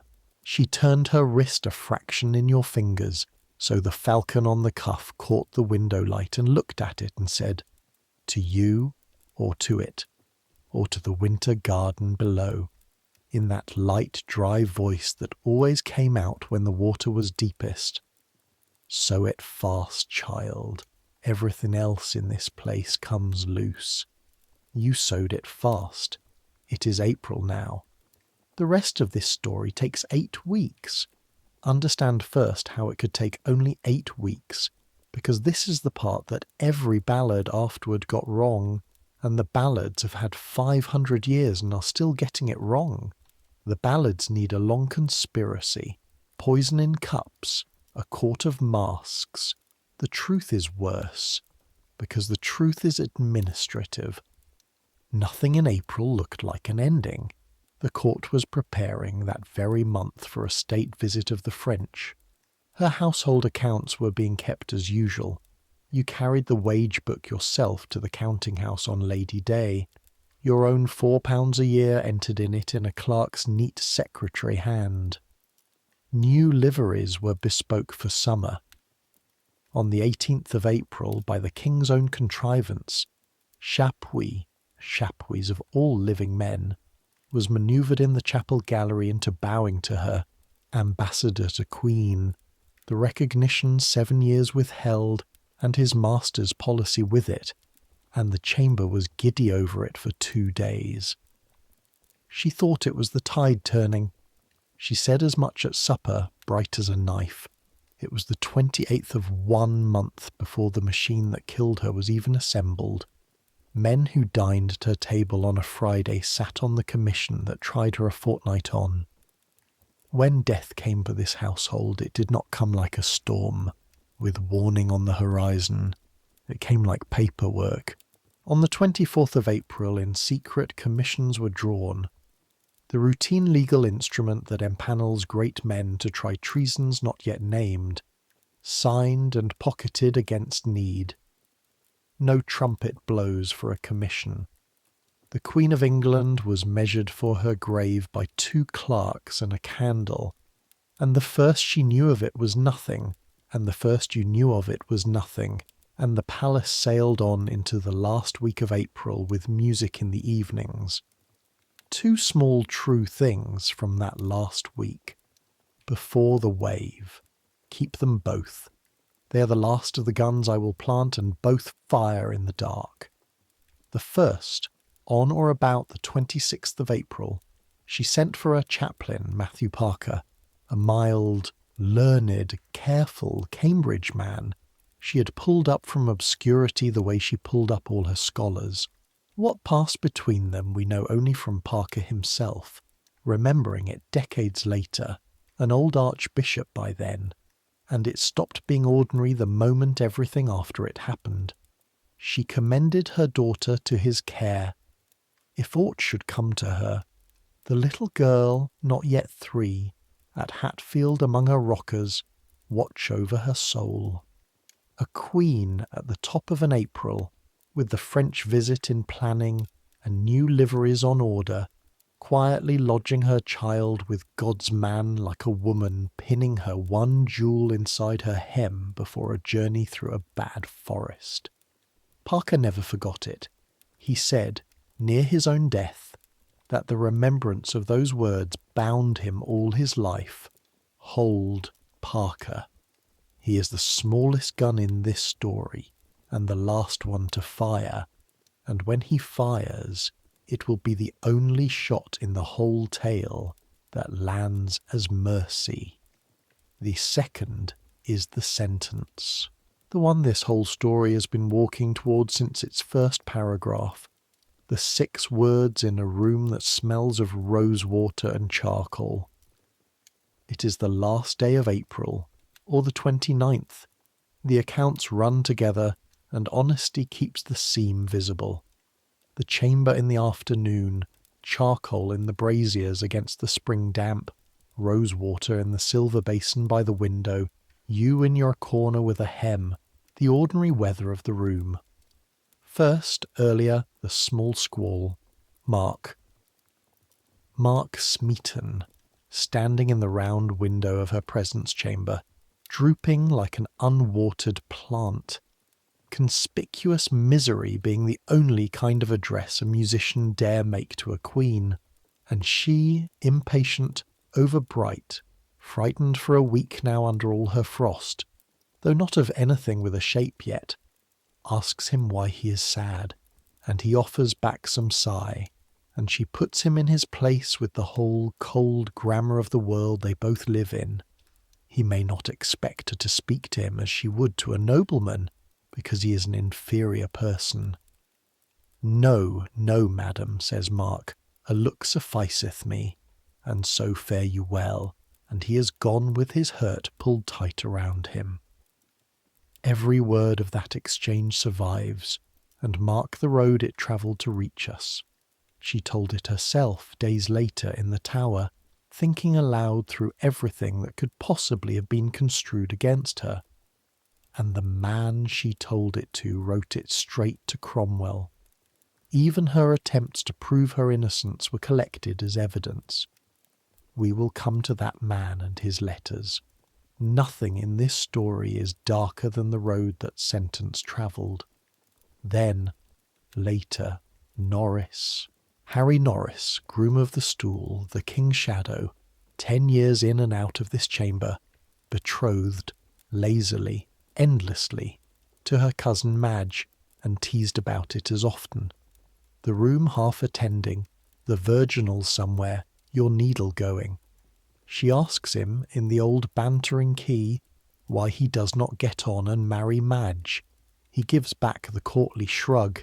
He will tarry a time. And she, and you hear it happen, you're 8 feet away with your mouth full of pins. You hear the wit reach for the next rung and grab, as wit does, the one that gives. You look for dead men's shoes. 6 words. For if aught came to the king but good, she goes on, riding it now, unable not to, you would look to have me. The needle in your fingers stops. The room does not gasp. The room is better trained than that. The room simply goes for one instant perfectly still, the way a wood goes still when something large moves at the edge of it, because every soul in that chamber, down to you, down to the pins in your mouth, knows instantly and exactly what has just been said. To imagine the death of the king, to speak of it, to jest of it, to encompass it in words, is treason. Not like treason.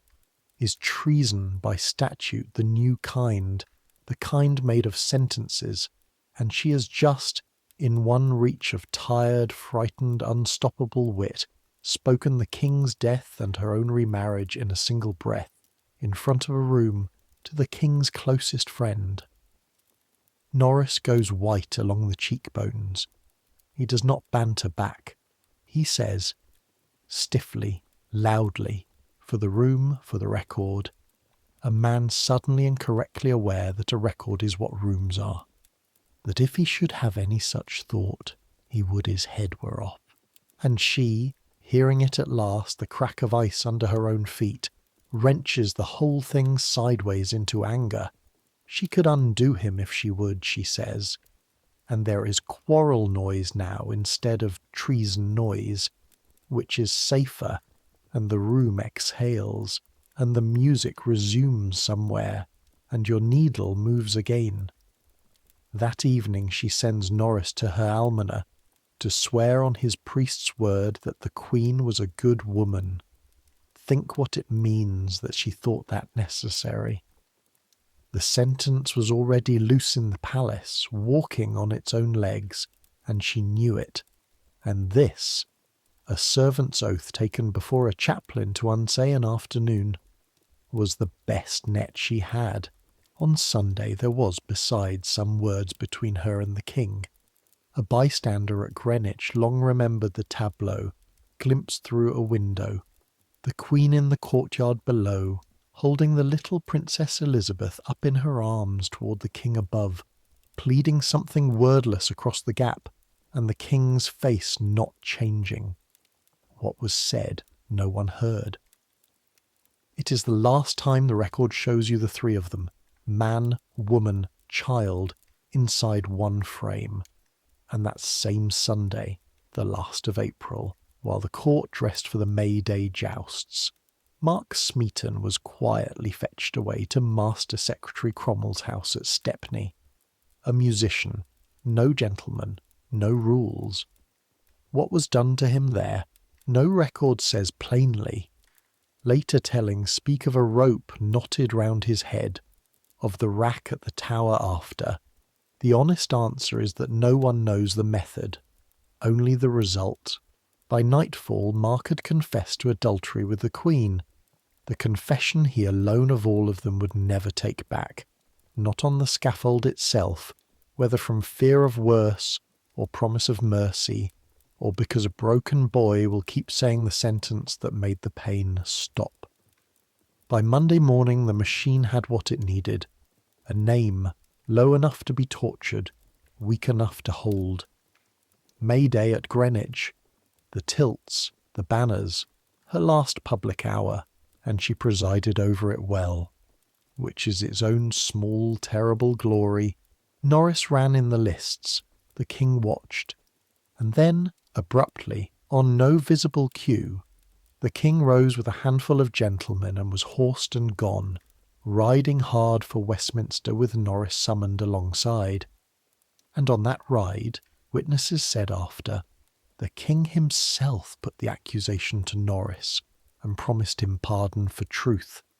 And Norris, hour after hour, mile after mile, refused the bargain and maintained her honest and himself true, and was left at dawn at the Tower Gate anyway.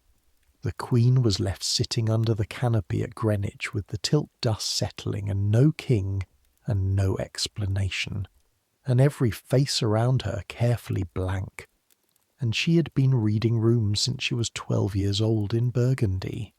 She came back to her chamber pale to the lips and said nothing that you heard, and that night the traffic past her door was only messengers. On the 2nd of May, after dinner, they came. The Duke of Norfolk, her uncle at the head, with what face, God knows, and Fitzwilliam and Paulet of the council, into her presence chamber at Greenwich with the warrant. Adultery, with Norris, with Smeaton, with a third unnamed.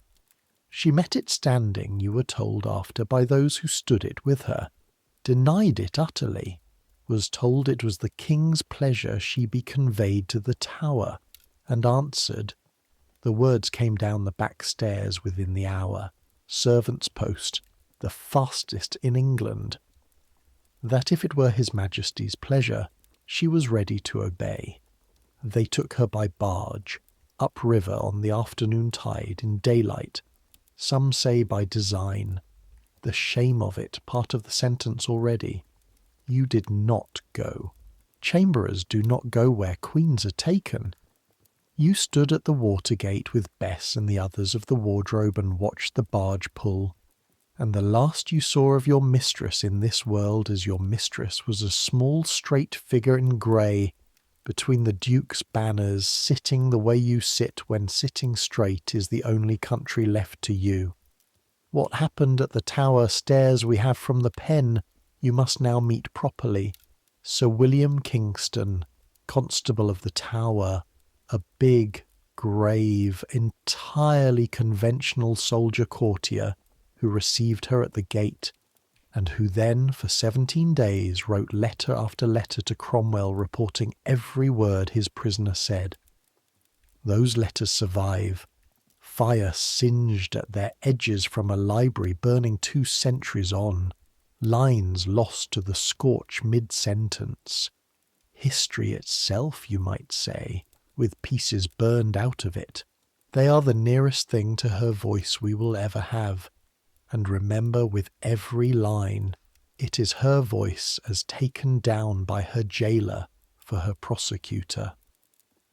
At the stairs she went down on her knees on the stones and called God to witness she was not guilty, then asked him, like a woman asking about lodgings, Master Kingston, shall I go into a dungeon?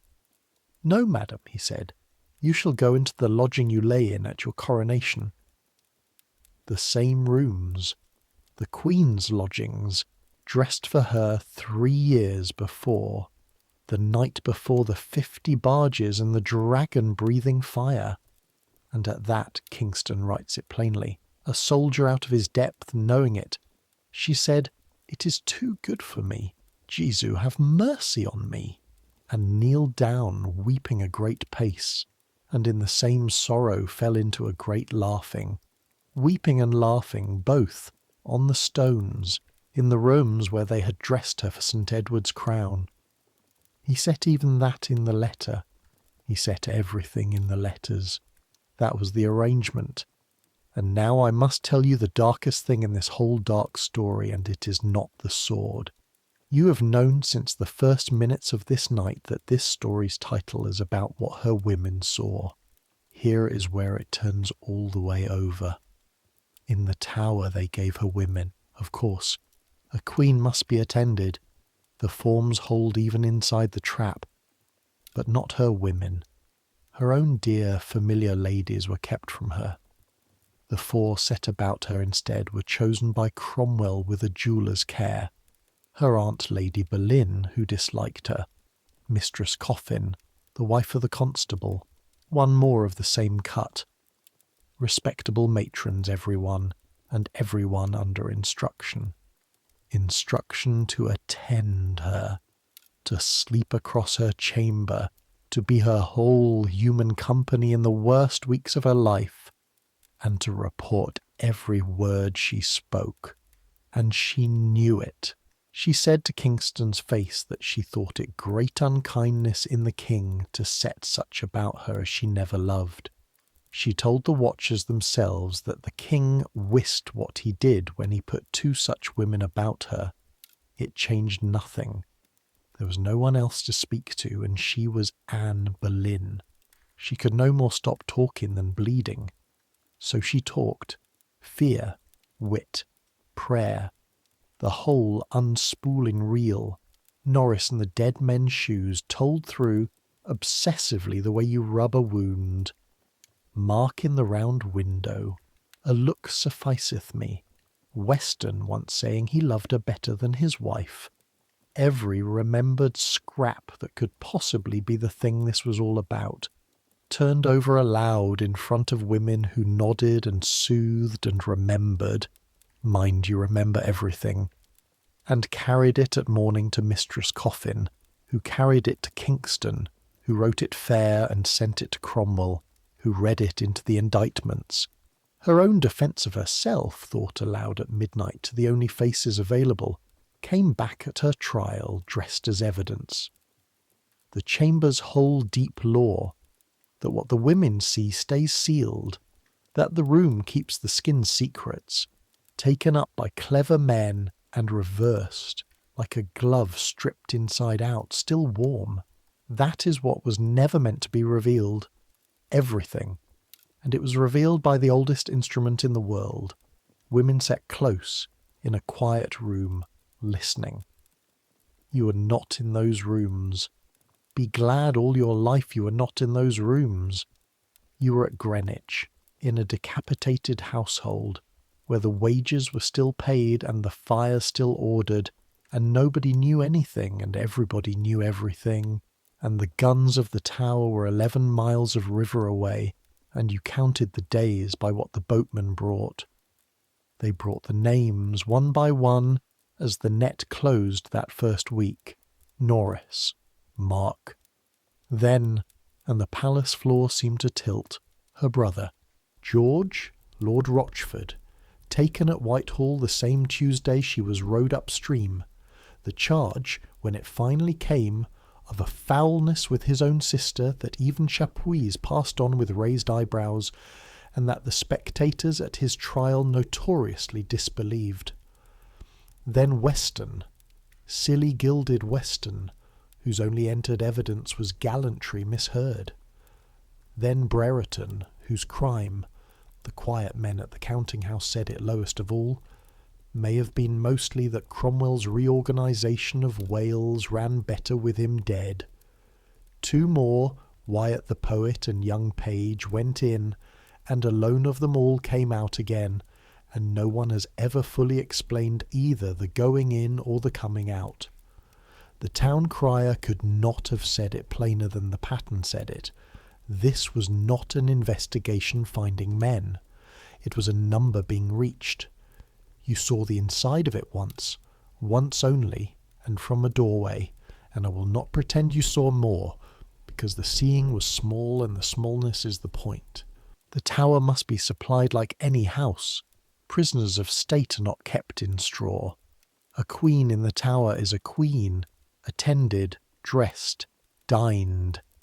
Kingston's own kitchen served her 2 courses, and he stood by at meals as the form required, which is how he came to be so richly placed to collect her sentences, and linen must go up.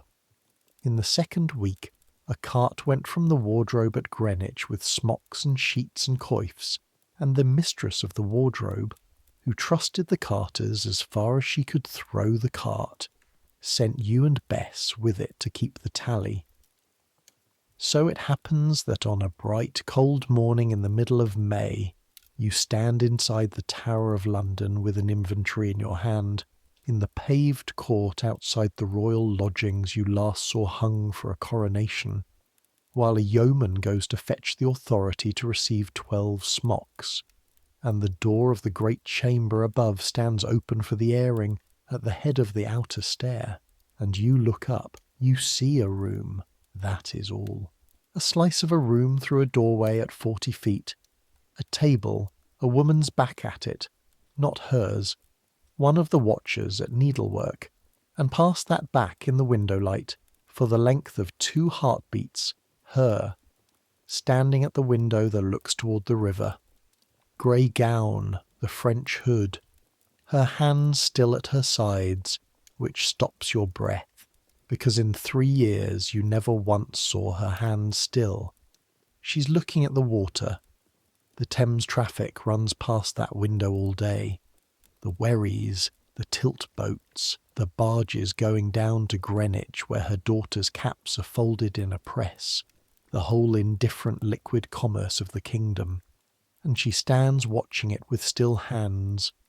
A woman studying the road home through a wall of glass 3 inches and 1 verdict thick.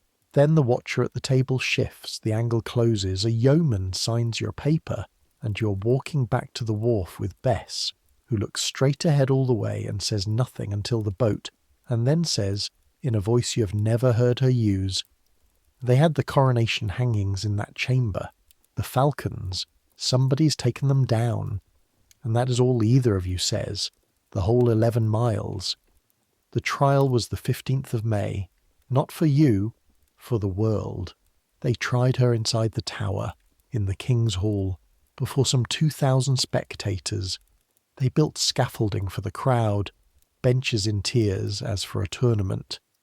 Her uncle Norfolk presided under the cloth of estate with the white staff in his hand. 26 peers of England sat as her judges, and among them, until he collapsed and was carried out, the pens differ as to when and why, and charity and cynicism will read his fainting differently forever, sat Harry Percy, Earl of Northumberland, who had loved her once before any of this, when she was a black-eyed girl new from France, and the cardinal boxed his ears for it. The indictment was read. Adultery with the 5, conspiracy of the king's death. The dates and houses listed with clerkly precision, and modern hands, patient hands, have gone through those precise dates one by one against the court's own itineraries, and found that for a good number of them she can be shown to have been elsewhere, or the man elsewhere, or the two of them 40 miles apart on the day and in the house sworn to. The precision was the costume, not the case. She answered, everyone agrees, friend and enemy, clearly, temperately, wisely. Even a hostile listener wrote that she made so wise and discreet answers to all things laid against her, as if she had never been faulty of the same. It changed nothing, and everyone in the hall knew it changed nothing. Norfolk's staff and the tiered benches were not machinery for finding out. They were machinery for showing. The peers gave their voices one by one, eldest to youngest. Guilty, guilty, guilty 26 times, and her uncle, weeping. The pens say he wept. Make of a weeping Norfolk what you can. Pronounced her sentence. To be burned or beheaded at the king's pleasure. Burned or beheaded. The disjunction dangled for 3 days, and no one who has ever read it has forgiven it. Her brother was tried after her, the same day, the same hall, and by every account outshone the court itself. Wagers ran 10 to 1 in the crowd on acquittal at one point. He was handed a paper of the thing his wife was said to have deposed, the thing too foul to read aloud, and read it aloud deliberately, wrecking their evidence by daylight, a Boleyn to the last inch of him. Guilty, said the 26 voices, all the same. On the 17th of May, the 5 men died on Tower Hill before the crowd by the axe. Rochford first, with a long, humble, careful scaffold speech in the fashion of the age. The fashion every man of that century followed, submitting to the law even while not confessing the crime, because a defiant speech was paid for by one's family within the week. Hear all their last words through that iron convention, or you will hear them wrong. Then Norris, near silent, then Weston, whose people had offered 100,000 crowns and been refused, then Brereton, repeating 3 times, a sentence men chewed on all summer. If you judge, judge the best. Then Mark, who had been kept in irons, who alone had confessed, and alone was not spared the last place in the line, with the blood of 4 men on the straw before him. Masters, I pray you all pray for me, for I have deserved the death. He never took it back. She, when they told her, and they told her, the watchers told her everything. It was the one mercy of the arrangement, if mercy is the word, that she was at least not left ignorant. She grieved hardest, Kingston noted, over Mark. Has he not cleared me? She asked. Alas, I fear his soul will suffer for it. Then, later, quieter. For the others, she said, they died like men. That same day, the same day again, this month runs on terrible symmetries, Archbishop Cranmer, in a chapel at Lambeth, pronounced her marriage to the king null and void from the beginning. Annulled, never a marriage at all. Sit with the logic for one moment, because the age itself could not hold it steady. If she was never the king's wife, there was never a marriage to betray, and the adultery for which she stood condemned dissolves in the same breath that bastardizes her daughter. The law of England executed a woman for violating a marriage which the law of England simultaneously declared had never existed. No one reconciled it. No one tried.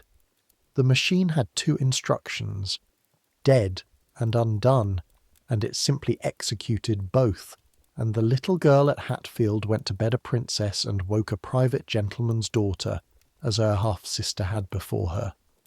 Whatever else you carry out of this night, carry that pairing. The sword for the mother, the ink-stroke for the child, both dated the 17th of May, 1536. And the Calais headsman was already on the road. Here, at the end, is the payment of a jest I made hours ago, at the very start, when I told you this channel's listeners drift to sleep on the strange freights. The day rate of a French swordsman. It is real. It sits in the accounts. To the executioner of Calais for his reward and apparel, £23 6 shillings and 8 pence. 100 crowns, more than 5 years of your wages for one stroke. He was sent for from across the sea because he killed with a heavy two-handed sword, in the French manner, kneeling upright, no block, cleaner, faster, surer than the English axe, which was known to need its second and third blows. It was called, by everyone who recorded it, a mercy, the king's mercy, and perhaps in the arithmetic of that age it truly was. But mark the date the arithmetic requires. Calais is a sea and 80 miles of road away. For the swordsman to stand ready in the Tower on the 19th, the summons must have crossed the water days before the trial's verdict, by any sane reckoning of tides and roads. Historians have gone at those days from every side, and the kindest reading still leaves the same taste. The mercy was ordered while the justice was still being performed. The stroke was commissioned before the guilty was said. File that beside the pocketed commissions of April. This death did not conclude a process. It was the process, and everything between the 2nd of May and the 19th was upholstery.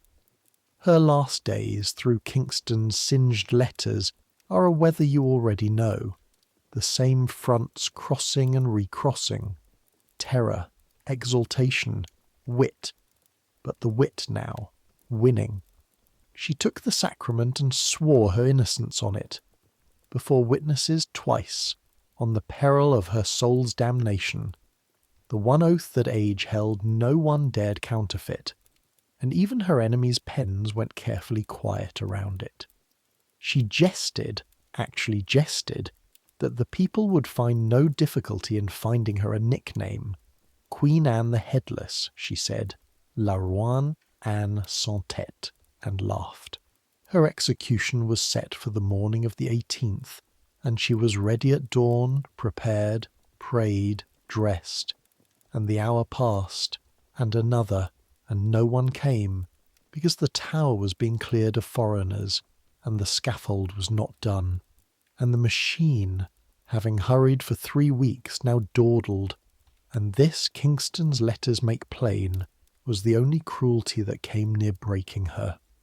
Not death, the waiting. She sent for the constable, and there, in his plain soldier's hand, in a letter to Thomas Cromwell that you can read to this day, scorched at its margin, is the exchange this story was always going to arrive at. She said she had thought to be dead by this time and past her pain. He told her, comfortable, official, that there should be no pain. It was so subtle.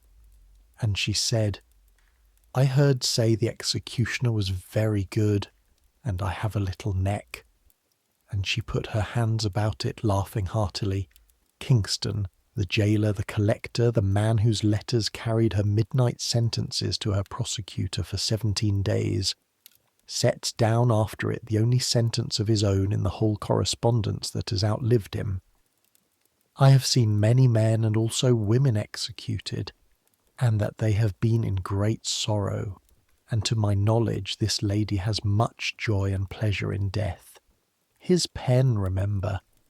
Even that plain wandering line was written to Cromwell, was intelligence, was the product being delivered. And it is also, plainly, a soldier standing in front of something he has no shelf for, and saying so. Both true at once. By now you know the rule. Both true at once is this whole story signature. That night, her lust, the night of the 18th of May, she scarcely slept, and kept her almoner with her in prayer through the small hours. And it is from that night that the last piece of servant's knowledge in this story comes, the piece I promised you at the very beginning, in the first candle hour of this tale, when a drawstring closed on a crimson bag, and I told you to remember it. The inventories of what she had with her at the end, the little rack of possessions a prisoner's chamber accumulates. They mention her books, devotions, the English scriptures she was never parted from. Books travel in their bags. The bag you mended, the crimson velvet with the drawstring, had been 3 years her book's house. And among the watching women's duties that final night was the sorting of her things. What to her ladies? What to the almoner? What to the crown? 4 matrons folding and listing at midnight while the Queen prayed at the far wall. That is the worst night of your life, and you were 11 miles downriver asleep, and I told you true at the start. You saw it again. You have seen it every night since. You will see it all your life. The small crimson bag in a stranger's inventory, passing from hand to listed hand by rushlight, while its owner, on her knees, finished with the world. What became of that particular book, no record says. Keep that. The record is very full, this month, of everything the machine needed, and perfectly silent on everything it did not. 26 voices, 2,000 spectators, 100 crowns for a sword. All entered fair. One small book in English, soft at the corners, written in at the margins in a quick Frenchified hand, not entered. History kept the receipts and lost the woman, and the bag pulls shut, and that is the sound this story makes when it closes. On the morning of the 19th of May, 1536, a Friday, you were on the river, not by design, by rota. The wardrobe barge went up to the bridge wharves that morning for summer stuffs, and you and Bess were sent with the tally, and so it happens that you are on the water, mid-river, gulls over you, the tide making, the city sliding by on your left hand with its smoke rising straight in the still bright air when the time comes. You know the time. All London knows the time. It is the only thing in the world this morning, and the whole river is quieter than you have ever heard it. The watermen pulling soft, nobody crying their fares. Somewhere behind the grey walls downstream, within the tower before a small permitted crowd, on a scaffold you will never see. She asked leave, they said afterward, to speak, and spoke briefly and mildly, praise the king, as every scaffold speech of that age praised the king, judged nothing, accused no one, asked the world to pray for her, and forgave the headsman, and knelt upright in the French fashion.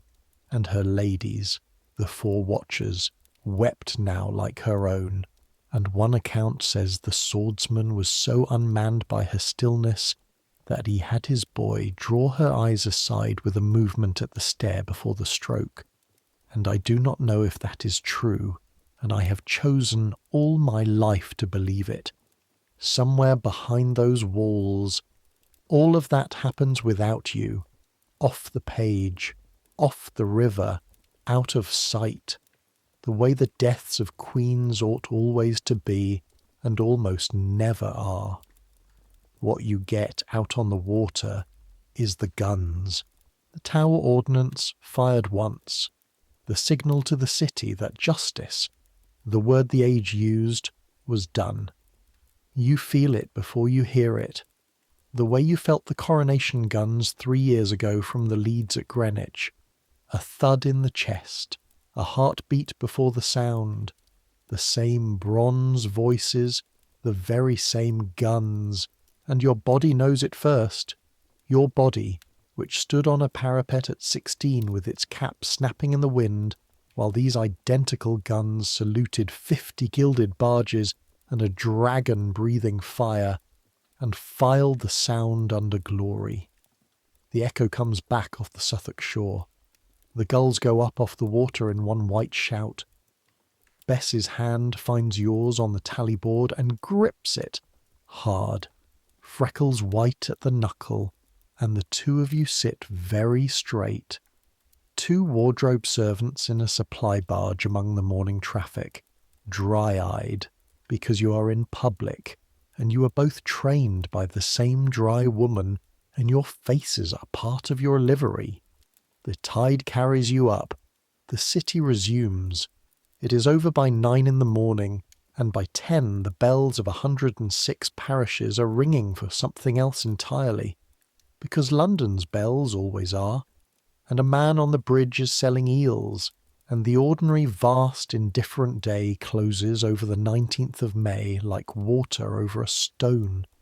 They buried her before noon, in the chapel of St. Peter ad Vincula inside the walls, a few steps from where she died, the chapel of the Tower, where the machine keeps its own. No coffin had been thought of. Of all the month's arrangements, the commissions, the benches for 2,000, the 100 crowns, no one had remembered a box, and so her women put her into an elm chest fetched from the armoury, an arrow chest, and carried her the few steps themselves, and the stones were set back, and that was all. The falcon crowned, the 1,000 days, the crown of St. Edward, the arrow chest. Let the age itself say what it could not stop saying all that summer, in the phrase that went from mouth to mouth. There died within the Tower, said men who had no reason to love her, a lady of more than common wit and courage. And let Kingston have the last of it, since his pen was nearest. This lady has much joy and pleasure in death. The room she left is where this story now has to go, because you still had to go there. Somebody always still has to go there. The dead are carried out, and then the living air, the mattress. So come back down now. Come back down off the terrible height of that month, slowly, the way you come down a stair in the dark, 1 step, and a pause, and 1 step. The story is nearly all told. What remains is quiet, and it is meant to be quiet, and you can let go of the watching now. Nothing else in this night will hurt you. 11 days after the guns, the king married Jane Seymour. 11 days. The betrothal had come the morning after the sword. Even that hard age blinked at the arithmetic. Even men who had cheered the verdict counted on their fingers and went quiet. The small, neat needlewoman from the ring of sewing women, the one whose conversation would not startle a rabbit, was Queen of England before her predecessor's month's mind, and her motto, chosen for her by careful men, was bound to obey and serve. You may make of that motto anything you like. The women of the old chamber made of it what you would expect, and made it silently, which by now you know was the only way they made anything. And then the machine did the thing that, in the end, this whole story was pointed at. Quieter than the trial, quieter than the guns, and to your mind, all your long life, colder than either. It tided. Within the fortnight the orders went out, and all that summer, at Hampton Court and Whitehall and Greenwich, you could hear it being done. The tap and scrape of chisels floating down corridors, patient as woodworm. Every falcon had to come off. The white falcon on the barren stump, crowned and sceptred, the roses breaking out of the dead wood, off the friezes, off the beds, out of the glass, off the barge, off the ceilings of chapels. Carvers were paid day rates to climb scaffolds and turn her badge into Jane's phoenix, her leopards into Jane's panthers. It was cheaper to recut the beast than replace them. There is a bill for it. Mercy and thrift never once appear in the same account book, but thrift is everywhere. The entwined initials H and A, the ones a hostile crowd once read aloud, letter by letter, laughing, ha ha, prized out, filled, recut as H and J. Seamstresses, not you, by then you are gone, and I will bring you to your going gently in a moment. Seamstresses sat unpicking falcons from cloth of estate, drawing the silver thread out stitch by stitch, and I want you to feel that particular labour in your own hands, because you of all souls alive know it from the inside. Someone's fingers, hour upon hour, undoing at thread's pace what other fingers made at thread's pace, unsewing her. The age had no word for what that summer was, but your trade did. The realm was turned like a garment, turned and re-hemmed, so the wearing showed on the inside where only the servants would ever see it. But here is the thing about tidying, the small bright fact I've kept for you like a sweet in a pocket all this long night. They missed some. The work was fast, and fast work skips. High in the great hall of Hampton Court, up in the shadow of the hammer beams where the day rate did not reach and the candlelight never quite arrives, the carvers overlooked a knot of her initials, an H and an A, laced together, hers and his, and it is there now. This night, as you lie listening to me, it is there. 500 years of nights later, dark oak in dark air, 90 feet over the tourists' heads.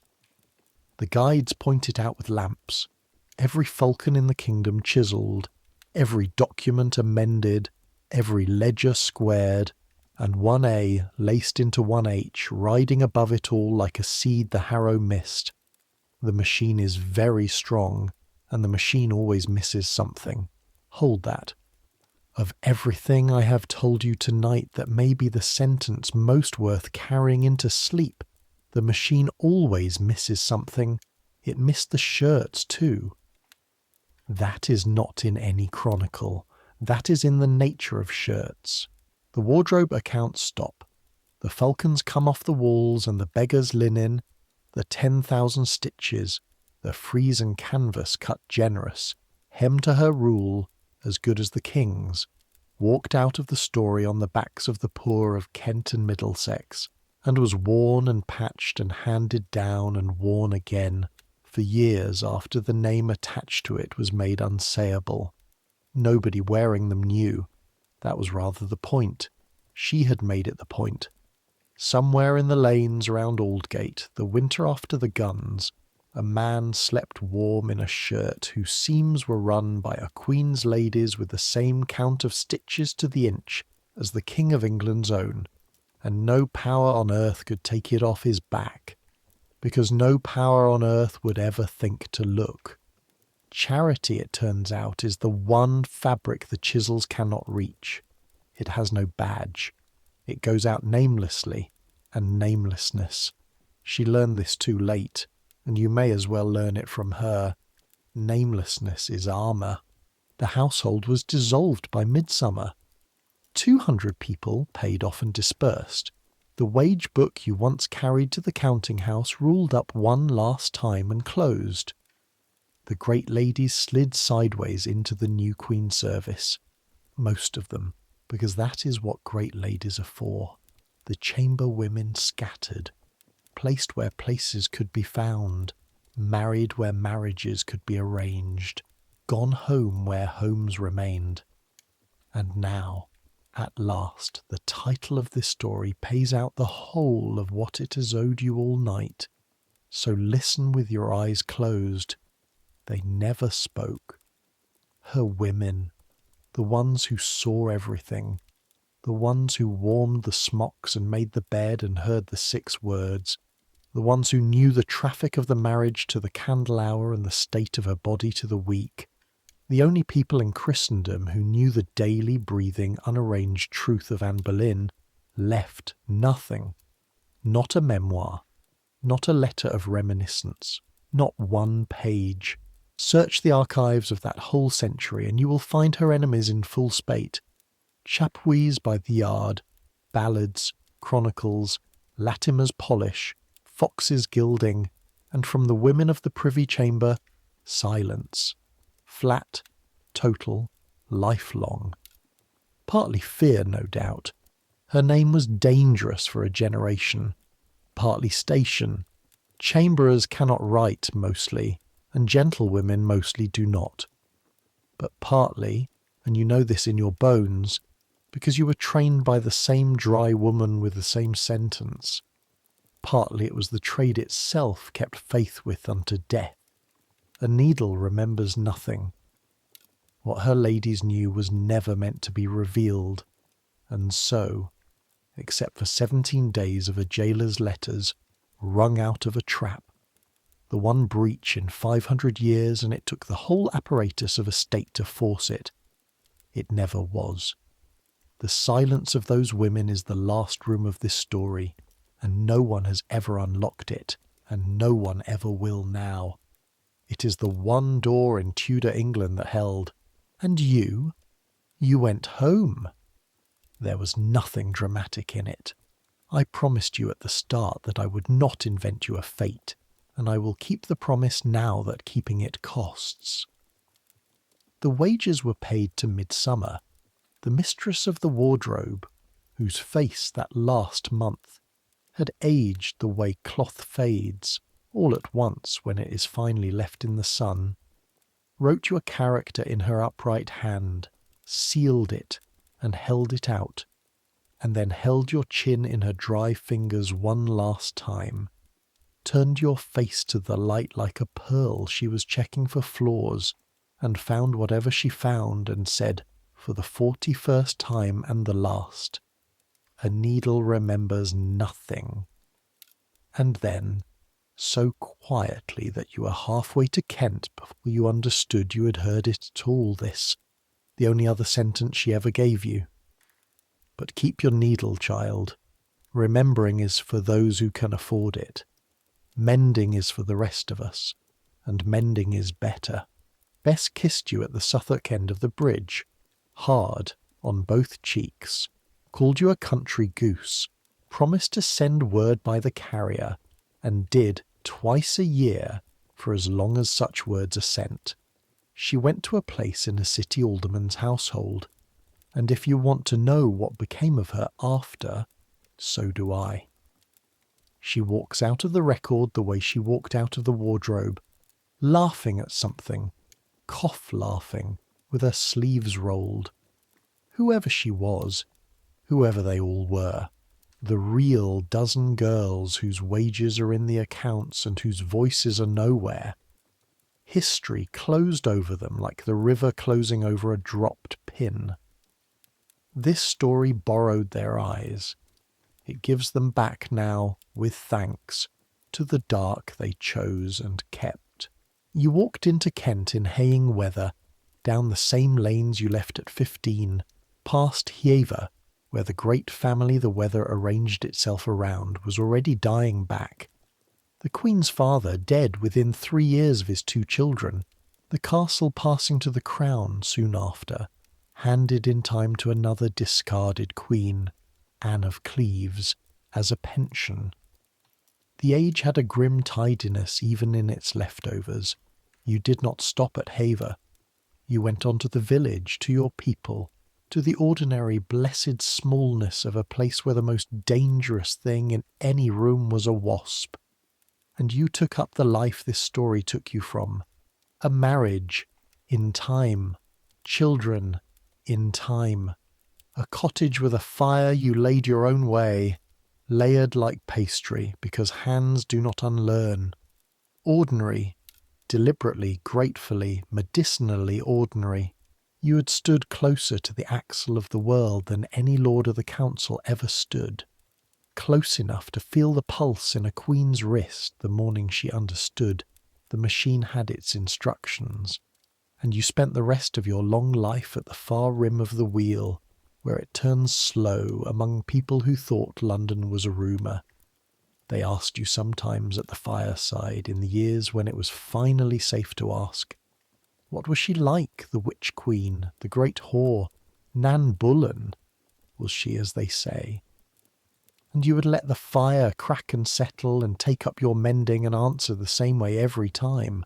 The answer that was your entire testimony. The whole archive of the Privy Chamber opened once a decade for one sentence. She was good to serve. And the needle would go back through the cloth, and that was that. And the room never knew that it had just heard the longest eulogy any of her women ever gave. But you kept two things. I said you would, and the keeping is the last of it, so let me lay them in your hands and then let you sleep. The first was your mother's horn thimble, worn cloudy at the crown by two women's lifetimes of work, hers before yours, yours through everything. The coronation cloth of gold, the 18-inch shirts, the falcon cuffs, the beggar's frieze. It went on to your own daughter, in time, as such things go, with everything it had touched invisible inside it, the way everything a tool has made is invisible inside the tool. The second you never showed a living soul, a seed pearl, small as a grain of barley, rough at the drill hole, warm in the hand as pearls always strangely are. It had come loose from a French hood in April of 1536 as the same hood, the very hood of your first morning's mending 3 years before, and it lay in the seam of a coffer when the wardrobe was broken up. One pearl, unentered, unmissed, the smallest of all the things the machine forgot. And a girl with an inventory in her hand and 11 days of guns in her ears did not enter it, once in a life of perfect tallies. It lived at the bottom of your needle case for 50 years. On certain evenings, you never planned them. They arrived the way weather arrives. You would tip it out into your palm and roll it once between finger and thumb. The old first task, the apprentice's task, make the pearl immovable. And you would think, I did. It's the rest that came loose. One line of light then before the candle. I promised it. Every word of this part is documented, and after 500 years it still comes up from the page like warmth off a banked fire. The summer after the guns, a letter went from Hunsdon to Master Secretary Cromwell, from Lady Bryan, the old governess keeping the household of a child now styled plain Lady Elizabeth. It is a good woman's letter, harassed and loyal and slightly out of her depth, and in the middle of it she begs for guidance and for clothes, for her small demoted charge, in words that were filed and preserved, and can be read this night. The child hath neither gown, nor kirtle, nor petticoat, nor no manner of linen. The daughter of the woman whose wardrobe once required its own barge had, within months, outgrown everything, and no warrant came, because no one at court could decide what the child now was, and machines do not clothe what they cannot classify. She was not yet 3. Orange velvet and russet taffeta and purple satin caps, and then, 1 season later, nothing, and an old woman writing to a spymaster to ask, in effect, does anyone intend to dress this child? Hold that in one hand. Now hold this in the other. 22 years later, in November of 1558, that child, grown, schooled like a sword, is ground, having survived her father, her brother, her sister, the Tower itself, where she entered by water as her mother had, and lodged, some say, in the same rooms. That child became Elizabeth, Queen of England. She reigned 44 years. She never, in all of them, made a public speech about her mother. The name was a door she did not open in front of the country, and historians have argued forever about the silence. Shame, they used to say, policy, grief, or perhaps simply the family trade learned in the blood. What you know, you keep. But watch her hands instead of her mouth, the way a chamberer watches. Within a year of her crowning, she had raised to the Archbishopric of Canterbury, the first and greatest seat of her new church, a mild, learned, reluctant Cambridge man who begged her to choose someone else, Matthew Parker, the chaplain of April 1536, the man to whom a frightened queen, 6 days before her arrest, commended her daughter's soul. He wrote it himself privately as an old man, explaining why he could never have refused the office. The remembrance of that commendation, he said, bound him. The last gun of this story fired 23 years after it was planted, and the shot was a keeping of faith. The machine broke every promise made to Anne Boleyn except one, and that one was kept by a shy scholar who remembered a sentence, because sentences, as this whole night has taught you, are the most durable things a palace makes. And her daughter kept more. There is a ring. It survives. It sits today at Chequers, the country house of England's first ministers, a mother-of-pearl ring of about 1575 that Elizabeth wore, tradition says, to her death. And it opens on a secret hinge, like the smallest coffer in the world. Inside are 2 portraits, face to face when the ring is shut. One is Elizabeth herself, the other is a dark-eyed woman in a French hood. She wore her mother next to her skin, hinged shut for the world to never see. The most private object of the least private woman alive. Skin knowledge, hidden in plain state, her mother's own trade, worked in gold. And on her virginals, the instrument she played all her life superbly, another inheritance nobody had to teach her, there is painted, small and defiant and plain to anyone who knew, the crowned white falcon on the barren stump breaking into roses.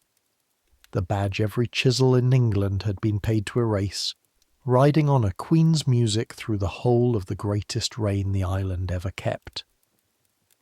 The falcon came back. It waited out the phoenix and the panthers and all the day-rate men, and it came back with the roses still breaking out of the dead wood. And if you want to know who won, in the very long run between the machine and the woman in the arrow chest, her daughter ruled England for near half a century with her face in a ring and her falcon on the music, and the machine's own clerks kept the records that told on it forever. That is the end of the story.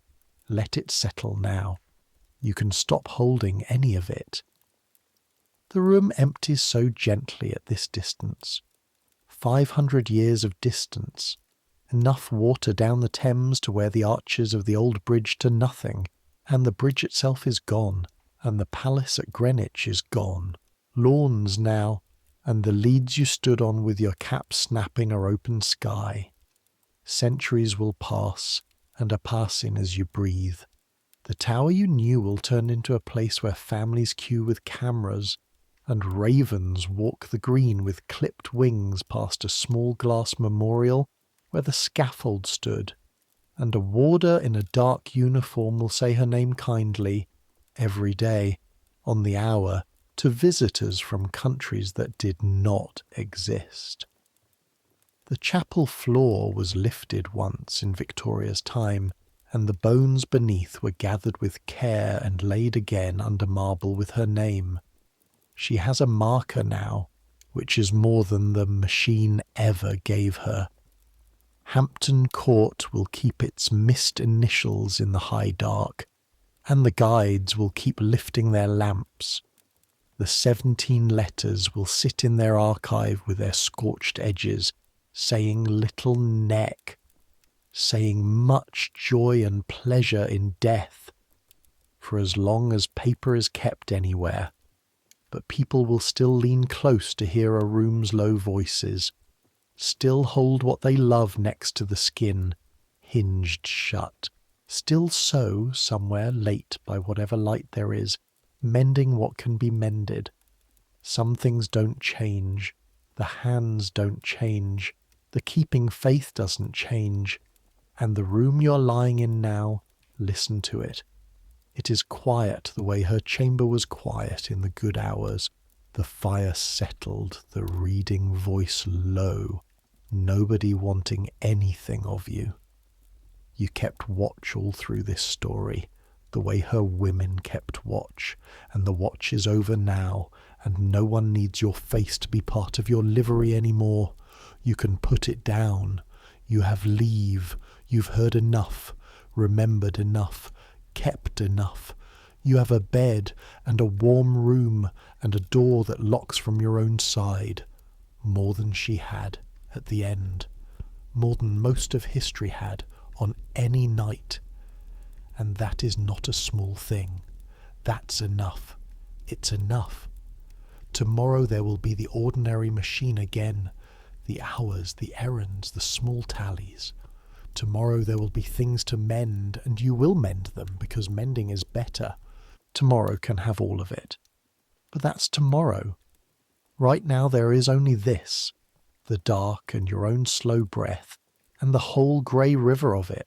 Falcons and thimbles, guns and shirts, 6 words and 500 years, sliding away downstream, getting smaller, getting quieter, going. So let it go.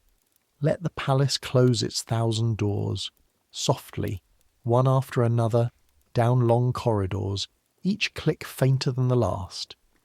Let the needle rest in the cloth, mid-stitch, where morning will find it. Let the pearl roll back into the dark of the needle case, immovable, kept. Let the river carry the last of the sound away under the bridges, out past Greenwich, out to sea. Let your hands that have held so much of this night open on the blanket, empty, finished, light. Let the watch end. She was good to serve. You were good to stay. The fire is banked, layered like pastry, and it will hold till morning, because you laid it yourself, and your hands know their work even in the dark. Let your thoughts slow now, and soften, and finally stop, like a reading voice at the end of the page, like a candle pinched between finger and thumb, like a drawstring pulled gently, gently shut. Sleep now, the way the tired slept even in that house, deeply and past the reach of any listening. Good night.